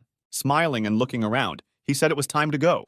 The tower stood in the dark, glowing red. Fighters continued to come and go, the team getting larger and larger every few minutes. Along with the roar of engines, people's screams began to be heard. They were scared. They didn't understand what was happening, why there were so many soldiers here, whether there really were monsters nearby, they thought. The child began to cry. One of the men began to shout at the woman to shut up the child. The soldiers riding inside the truck were subject to reprisals. The military knew that in the worst case there would be many casualties. The men in white shirts walked around in handcuffs and were arrested for attempted sedition. In front of them stood Lieutenant Colonel Albert, who held his head high, showing his superiority. The man with glasses, seeing the lieutenant colonel, called him a traitor. But Albert was not surprised. He replied that he was a traitor because he sold the country for his own good. After that, he shouted to the militants to take him away, and also authorized the use of force if they tried to throw something. At that moment, near the station, Blade shouted, calling for the master. Jason returned to his comrades after negotiations. They surrounded him, starting to find out what was happening there. After some time, the lieutenant colonel was already on the roof and smoking thoughtfully, followed by 2 sergeants who were looking after Jason. He thought that the chief and major were killed, and the remaining colonels and subordinates would be punished. The situation is rapidly changing, and the Mac clan is destroying everything in its path. Subansa and the 8th Division became members of the Mech Guild, leading to a reorganization. Roads were cleared to facilitate the transport of food and ammunition. The Awakened destroyed monsters in the surrounding area and suppressed individual groups. The main ones hunted monsters of the 3rd level and above. However, only a few days have passed. The changes are just beginning. The entire command gathered around the map and said that there were well-guarded fortresses nearby. Scott added that there is a temple in Chan that houses the relic of the Great Tibetan Non, but even the approximate number of monsters located there is unknown.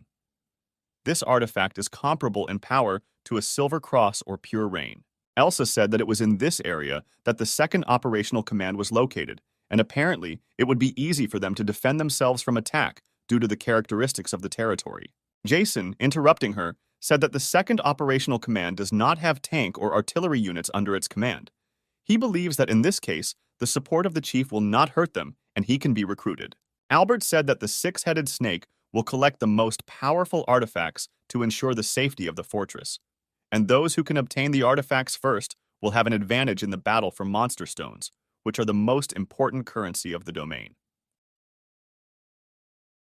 In this era, Jason said that in addition, the information received suggests that Japanese troops are planning to enter our lands, using them as a springboard for domination.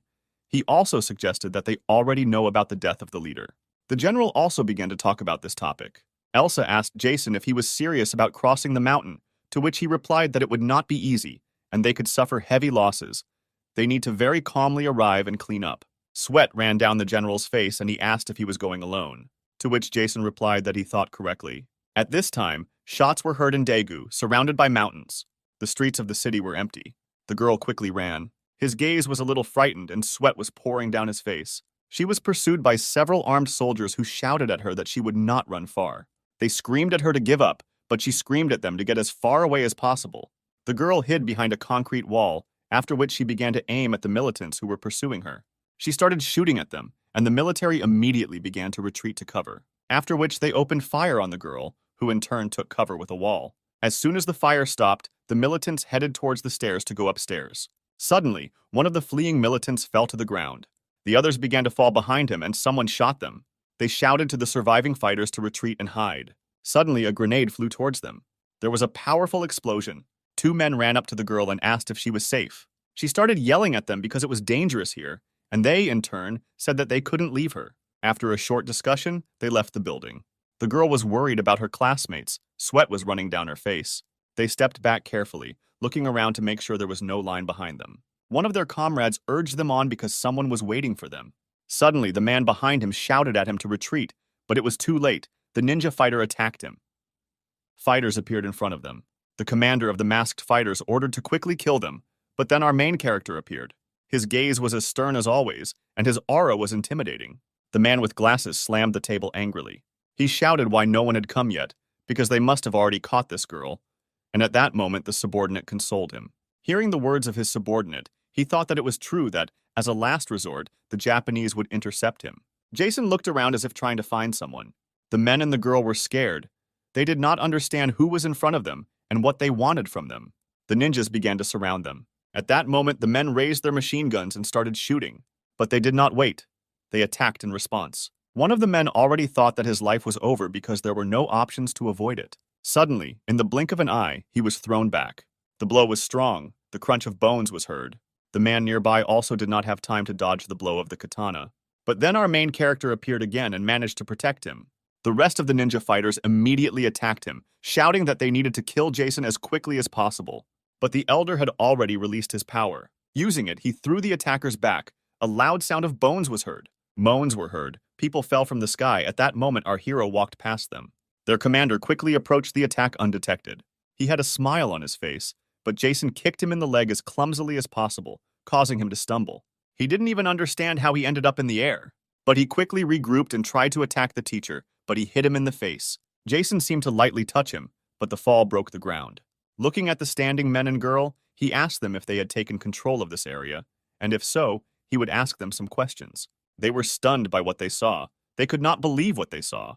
The girl remembered how she recently sang professionally, and thanks to her frequent appearances on screens, managed to gain enormous popularity.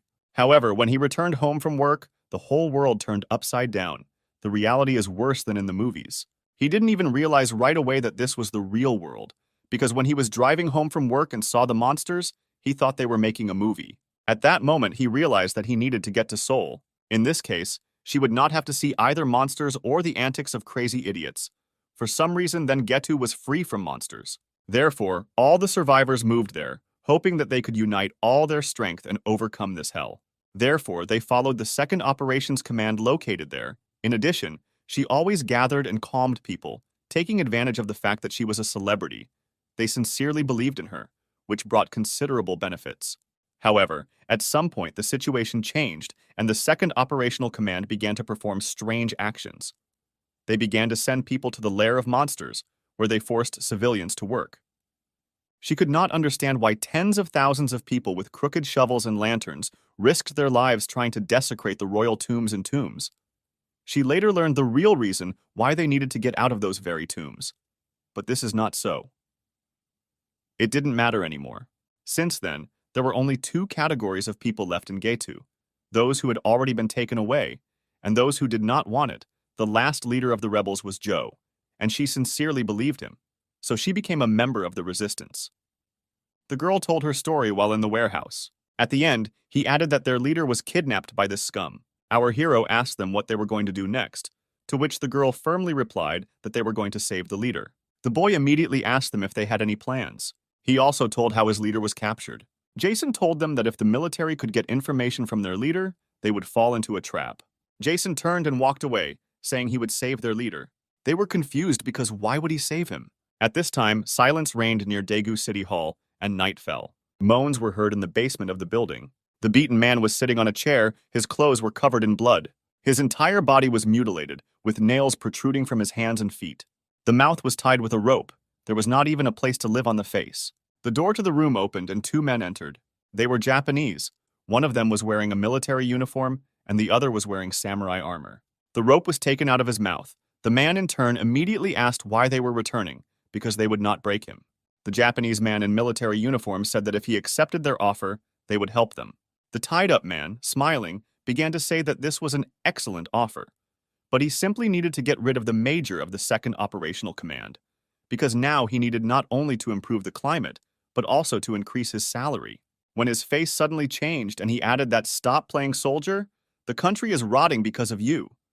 The man in military uniform replied that he was still alive because they want him to be like that. After which, smiling, he said that the girl would be caught by ninjas. The man got angry and insulted the man in front of him. When gunshots suddenly began to ring out, the bespectacled man shouted that he needed to leave. The bound man wondered if it was really them. At that moment, the military shot the attacker. The attacker was our protagonist, Major Jason, who had erected a barrier around himself to protect himself from gunfire. The soldiers were shocked. They could not understand who was in front of them and where he got so much power from. Suddenly, 3 soldiers arrived with a grenade launcher. Jason raised the barrier around himself again. There was a powerful explosion and the walls collapsed. The soldiers lay on the ground. Jason slowly moved forward. There was a crash and Jason broke down the door. As he walked further, he found the commander appearing right in front of him. Jason thought the situation wasn't that dangerous. A man sitting in a chair asked our protagonist who he was. The girl standing on the street was thinking about how everything was happening there. Suddenly, 2 men appeared, one of whom was holding the other by the neck. The girl shouted to her classmates not to shoot. The girl asked who it was. Jason was silent, looking at them. After some time, he replied that his name was Jason. He was the leader of the Mac Guild, which owned several territories and regions. He asked why they were fighting with them. After some time, groans were heard in the warehouse. Jason was still holding the man by the neck, and his entire body was covered in bruises. He asked our hero to kill him. As he left the warehouse, he was attacked by men. He wiped his hand with a handkerchief and they were stunned. The girl asked her if she knew any man. Sometime later, they were driving in a car and talking about their leader. Driving through the city, they saw destruction. There was a lot of broken military equipment lying around. The militants fled when they saw Jason, calling him a monster. With his own efforts, he cleared the road, throwing out cars and tanks. No one was even going to fight him. Everyone immediately ran away when they saw him. Addressing his new companions, he said that they could not go further, that they either stayed here or returned. Jason asked the man in front of him what his name was, to which he began to ask why he didn't answer who he was. The elder was silent, looking at him with a cold gaze, when suddenly he felt danger from behind. Quickly drawing his sword, he repelled the attack.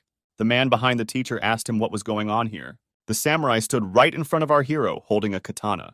The man began to say that this samurai was very strong and one should be careful with him.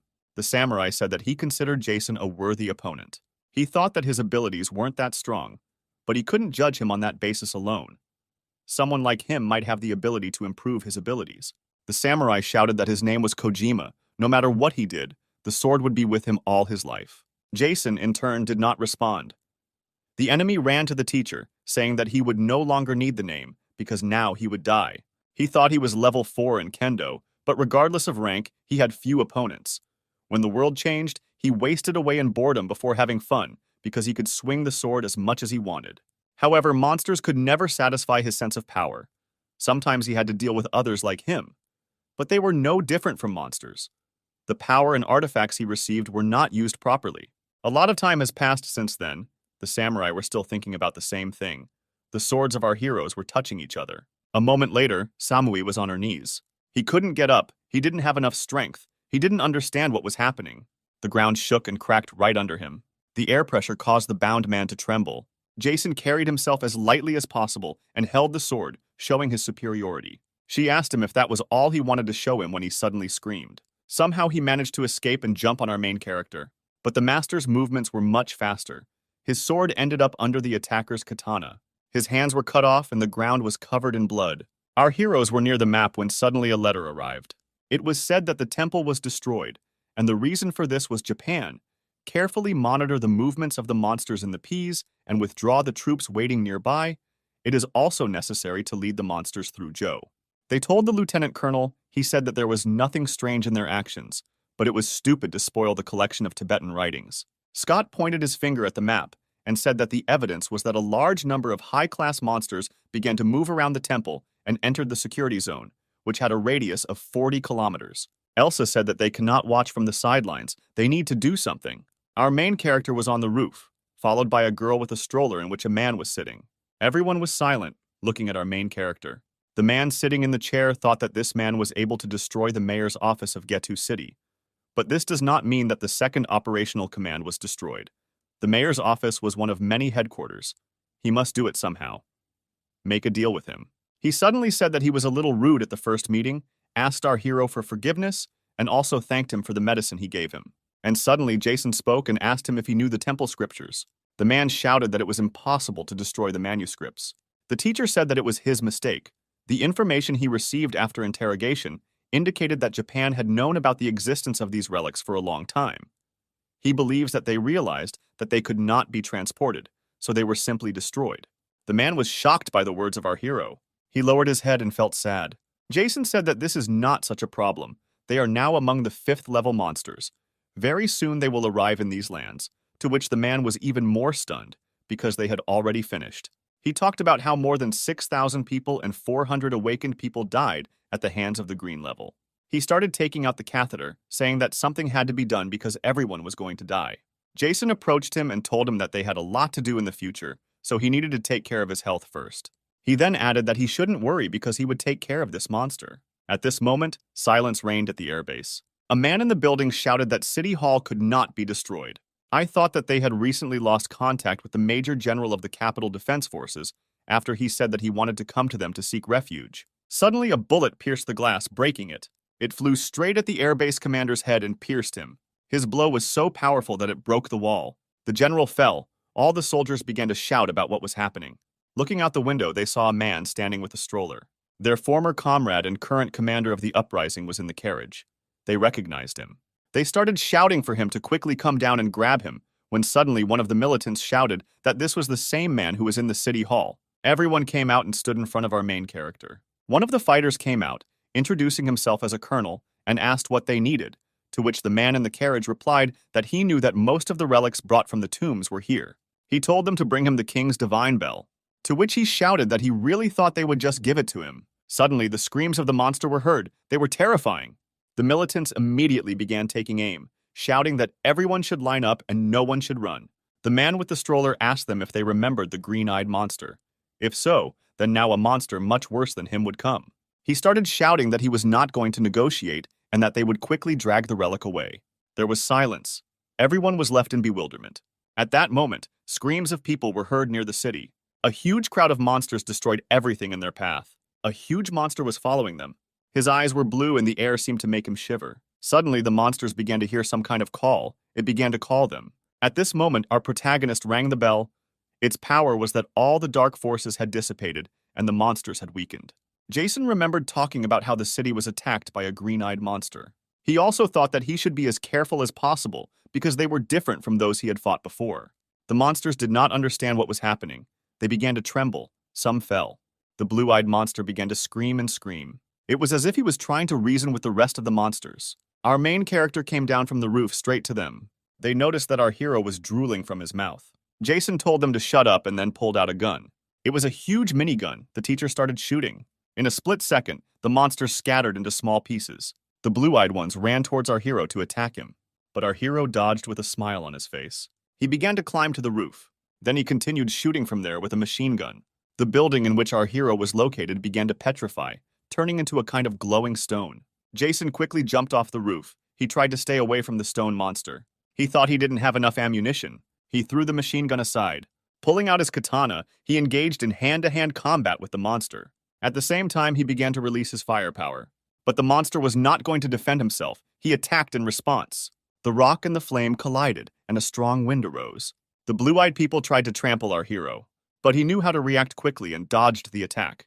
He immediately launched a fire attack.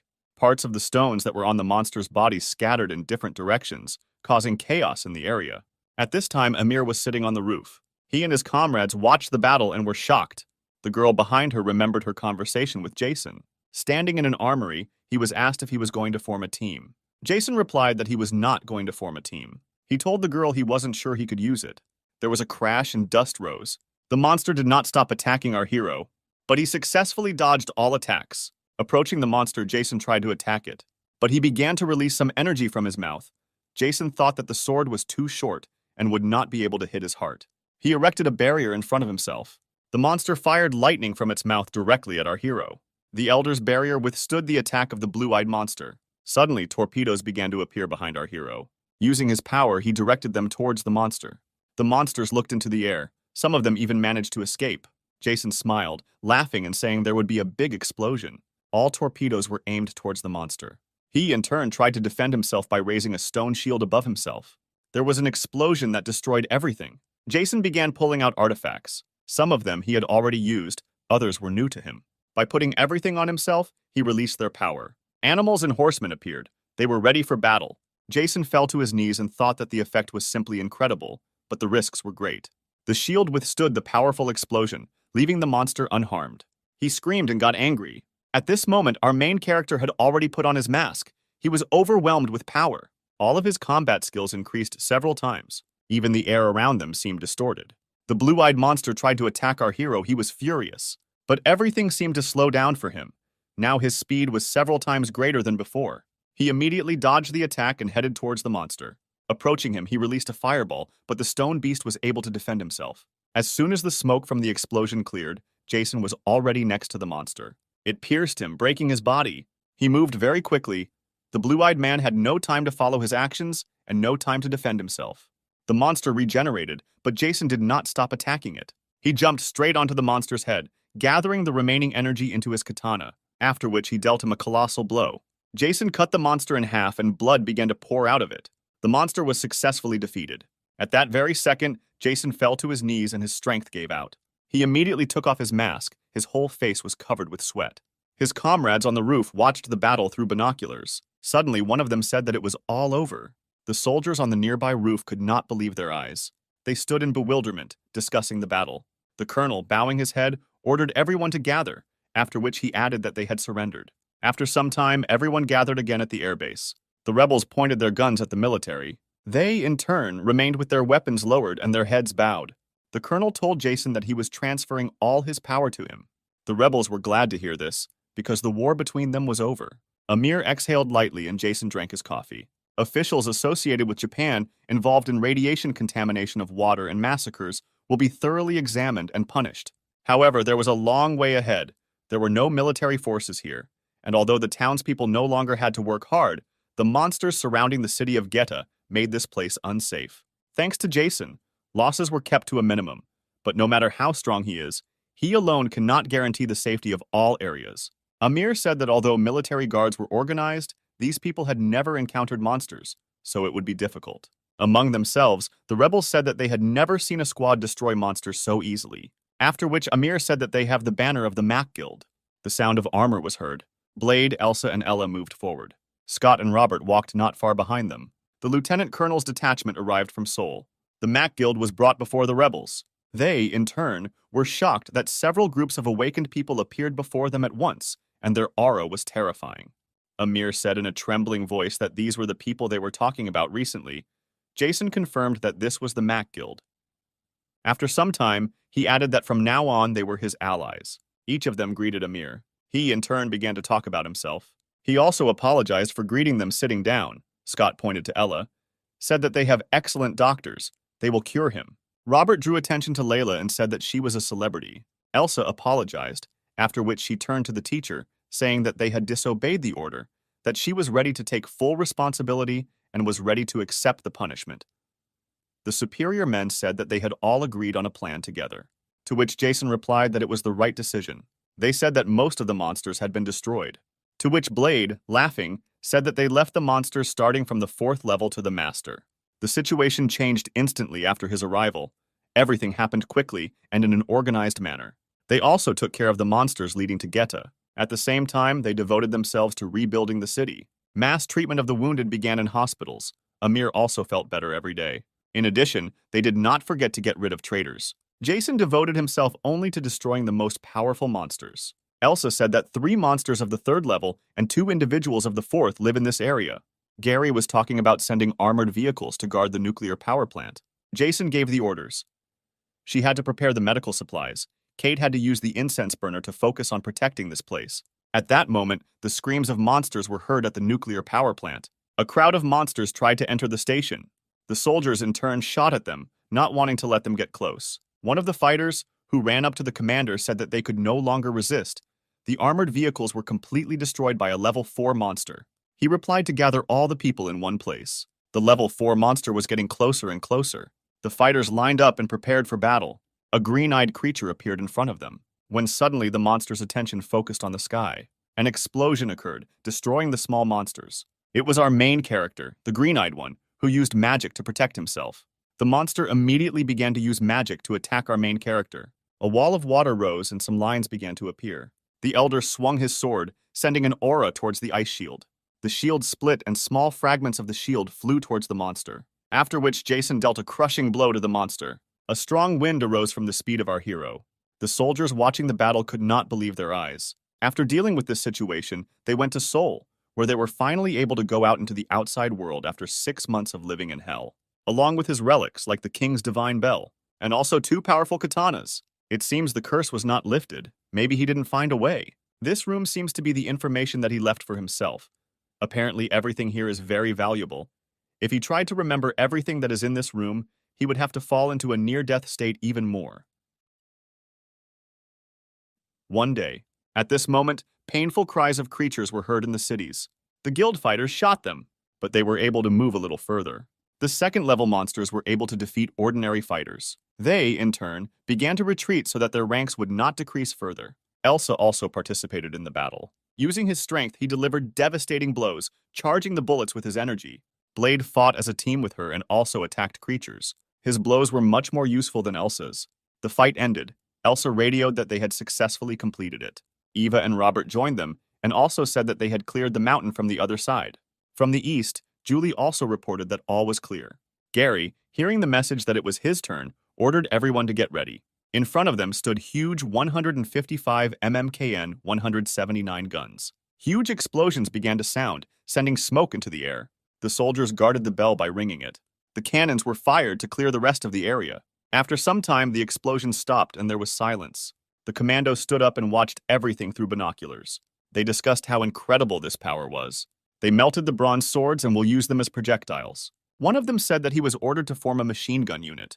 Gary started talking about absolute orders. Suddenly, the world collapsed, and a large number of people died without knowing the reason for what happened. After the army that was supposed to protect the people began to slowly lose their humanity, after the disaster, all the suffering fell on the survivors. Of course, they resisted the monsters in order to survive, but it took a lot of effort to get them at least some information. But the knowledge gained could not change the situation.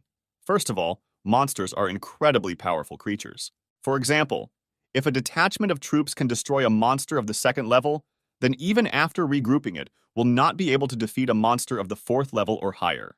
Weapons, strategy, tactics, alliances.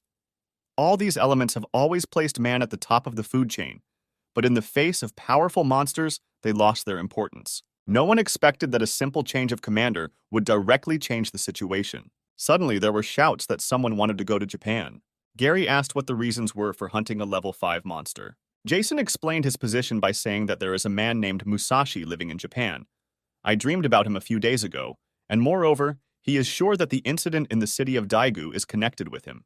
He also said that the 6-headed snake is now in China, but in any case it may end up here. Before he left, Jason wanted to get rid of the powerful monsters. Jason also wanted to deal with the level 6 monster to ensure the safety of his comrades. They needed to show their true strength so that others would fear them. Our heroes fought a blue-level monster. As soon as they discovered him, they immediately started shooting at him. They also struck the bell to weaken it. The monster began to get angry because unknown forces began to take away his strength. A man was approaching him. This was our main character, who had already used the animal summoning artifact. The monster noticed our hero, who in turn thought that he needed to be dealt with as quickly as possible, since time was running out. He immediately went into battle, trying to hit the monster. The animals dug into him with teeth and claws. The sounds of battle could be heard throughout the area. Our hero's comrades were nearby and used their powers to help him. Blue-Eyed was losing. He was attacked by animals. Small fragments of fighting were scattered for several kilometers around. Our main character flew through the air using his strength. The entire personal detachment of the Major watched the battle. The fight did not stop for a few seconds. None of them could even catch their breath properly. Everyone was looking forward to victory. Jason's eyes suddenly took on a feral look. A second later, the animal was cut into two parts. Huge dust rose into the air. It seemed as if Jason and the monster had woken up in the air. Elsa radioed that the situation had been resolved. Gary tightened his grip on the radio and said it was a victory. All the fighters began to rejoice that the monster was defeated. At this time, it was night in Tokyo. The fighter who was next to Musashi said that everything would end very soon. Musashi, in turn, replied that how many people died did not matter at all, because after the victory, they would be able to join the ranks of the working regions of the guild. He thought that the six-headed snake would also invade them. This masked fighter also said that there had been no news or communication with the militants sent to those lands for a long time. Jason, Albert, and Gary were standing on the pier and discussing something. Jason told them to focus on the electricity and wait. He would contact them very soon. Gary asked the departing Jason if it was really a war. He also added that he never thought that he would be in the center of such events, to which he replied that one should not give in to emotions, only those that they have never seen. War can really appreciate this. Suddenly, shouts were heard that they were swimming. Gary continued to argue with Albert about Jason's words. The water was calm and it was deep night. Suddenly, the soldiers began to shout about the approaching ship. Everyone began to take up their fighting positions. They shouted that an unidentified vessel was approaching. Everyone should be on alert. The militants began to run out of the buildings, grab weapons, and line up. Shouts began to be heard over the loudspeaker asking them to stop and introduce themselves. Otherwise, they would start shooting. But the ship ignored them. After a few minutes of waiting, they opened fire on the ship. An explosion occurred and the ship was destroyed. As soon as the shooting stopped, a man loomed directly over the military. One of the fighters radioed that the situation had been resolved and the ship had been destroyed. While in the air, our main character Jason watched them. The city of Kitakyushu in Fukuoka Prefecture stuck to its traditions, namely swords. In the Kitakyushu town hall, there was a stronghold of one of the detachments. The man said that a week after the sudden collapse of Tsushima, the number of monsters began to rapidly decrease. Kyushu branch manager Hiyoshi Tai said he did not have the funds to compensate the victims' families. Kyushu is home to the eight-tailed fox, and the best place in the area is near the port. He exhaled cigarette smoke with some heaviness in his soul. Jason, observing the city, thought that this is a city of drugs, prostitution, murder, human trafficking. In addition to the Yakuza, this is the city where all the criminals gather. He also thought it would be a good place to hide. Suddenly, screams began to be heard from the establishment where our hero was resting. One of the men shouted that we need to go where chaos reigns in order to absorb the territories. They also began to joke that swords used to be decorations, but now they are the main weapon. They also discussed that in the lands they wanted to go to, there was a strong man riding a horse. They also said that they could deal with the Mac Guild within an hour. Suddenly, one of the men started shouting that they had a problem because Musashi was going to send troops there. Suddenly, in the bar, our hero began to say that this was logical because everything had been planned for a long time. He also asked them, "Kenji Nakagawa, this man is actually the head of Kitakyushu." To which they took out weapons and began to shout and ask him who he was. To which he turned to them and replied that he asked the questions here. Suddenly, the bottles on the bar counter broke. They scattered in different directions, after which they began to fly into the air. The men standing in front of Jason could not understand what was happening. As soon as they shouted fire, all the crystals flew towards them. Screams of pain began to be heard. There was a crash. The wall of the building broke. Their leader was still standing. He asked Jason who he was, to which he replied that he didn't care what condition he was in. He needed answers. But he tried to attack our hero, shouting at him not to be so impudent. But he successfully dodged and hit his attacker. He then snatched the sword from his hands and struck him several more times. Grabbing the sword, he cut off his own hand. Literally a second after the start of the fight, the attacker was already lying on the ground. The man stopped the bleeding, after which he began to talk about how at the beginning of 2017, sea monsters, 4 of them, settled on a Japanese island. Subsequently, monsters began to appear everywhere. This was accompanied by earthquakes, typhoons, and tsunamis. After the disasters stopped, Japan was on the verge of destruction.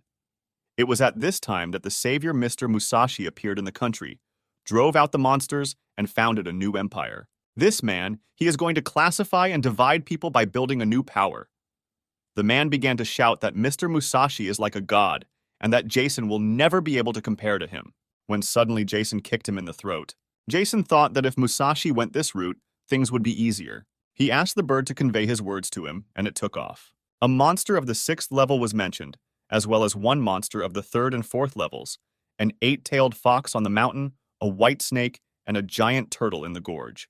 Jason thought about starting with the weak ones. At that time, the squad was worshipped in Musashi province. 4 heavenly kings sat in front of him. Musashi said that this is impossible. Now that the island is taken from them, they need to lead the army. They also said that they would have to cross the 8-tailed fox to get to the port. Musashi began to shout in disgust that China had already been able to reach his lands. Everyone listened carefully to Musashi's words. His last words were that we could not wait any longer. It was necessary to organize a hunt for monsters. He gave the order to everyone to prepare for battle. Jason's first specimen was a snake. Its size was amazing. It made snake sounds, but the air pressure was terrifying. Jason stopped right in front of her, preventing her from moving any further. His hand hardened. He smiled and told her that she would be his first victim here. Almost immediately, a fight broke out between them. The main character began to climb the building. The snake began to wrap itself around the building, squeezing it and breaking it at the same time. Having risen to the top, he began to use his power. His energy was much more powerful than that of the snake. He pushed it away. Losing his balance, he fell to the ground. The major's fist tensed. It hit Yellow Eyes right on the head. His sleeve could not stand it and began to tear. Victory was our main hero. Screams were heard in the port. The splashing of water could be heard for several kilometers around. A huge turtle reigned here. Seeing the man standing, he threw himself to the ground. She immediately ran in his direction. The teacher, in turn, looking at her, thought that she had an excellent physique. Gathering energy in his hand, he touched the ground and ice began to appear. A huge ice wall rose right in front of the running turtle. By hitting it directly with his head, he was able to break it. One of his heads was badly damaged. The other tried to eat our hero, but he managed to jump away. He broke everything in his path. Dust rose. Flying in the air, Guild Leader Mac thought that the wall was 10 meters thick and its strength exceeded the 8th level, but he was able to break it. Smiling, he thought that this was only the 5th level. Starting to gather his strength, he began to approach the turtle with incredible speed. A second later, he was already next to her. He had no time to react or defend himself. Jason struck with tremendous force and slashed the turtle. Victory again became our main character. As a result, our main character has already received a white snake crystal and a giant turtle crystal. At this time, people on Tsushima Island were screaming. One of the fighters told Elsa that most of the monsters in the area had been destroyed, and no second-level monsters had been found nearby. The girl, seeing the bird, extended her hand and then heard Jason's words. She shouted that they were going to Japan. The entire personal squad of our hero gathered around the table. Jason said that they would have to undergo thorough training. They did not have much time and experience there to defend themselves from enemy attacks. It is also impossible to know what is happening in other places. For now, it will be difficult for them to solve internal problems with their current combat power, even though they are threatened by Musashi and the 6 heads on both sides. Snakes that do not know how to distribute their forces for resistance. It was necessary to take the initiative into our own hands and begin preparations. Now there are no mass movements of high-ranking monsters throughout the country. 90% of all forces must be transferred to the south, and small groups should be left in different cities to protect the inhabitants, the major continued. He also said that once he penetrated Japan, the armored forces and the awakened were to move towards the island of Tsushima, in which case, he said that he would contact them. They should provide protection and be ready. Everyone stood up and looked at our main character, thinking that it was not in vain that they chose him. At that time, in the ancient places where the snake and the turtle reigned, people's footsteps could be heard. A large number of militants were in a hurry somewhere. As they ran closer, they saw a dead white snake. Taya's face was covered in sweat. He couldn't believe his eyes. Approaching the port, they saw a dead turtle. Everyone was shocked, because who could defeat such powerful creatures? It scared them. In the afternoon, everyone returned to the city hall. No one could believe what they saw. The soldiers who remained to guard the building were also shocked by the stories of their comrades. They started talking to each other about how nice it was here, but the others were unhappy and arguments began between us. The security of the building was increased. Everyone was wondering what was going on here. The manager was puzzled by the disappearance of the monsters, because who could kill them? When Jason suddenly appeared in the chair in front of him, the manager, in turn, didn't even notice him right away. As soon as he saw him, he quickly attacked our hero. The sword moved with incredible speed, bringing it closer to our hero's neck.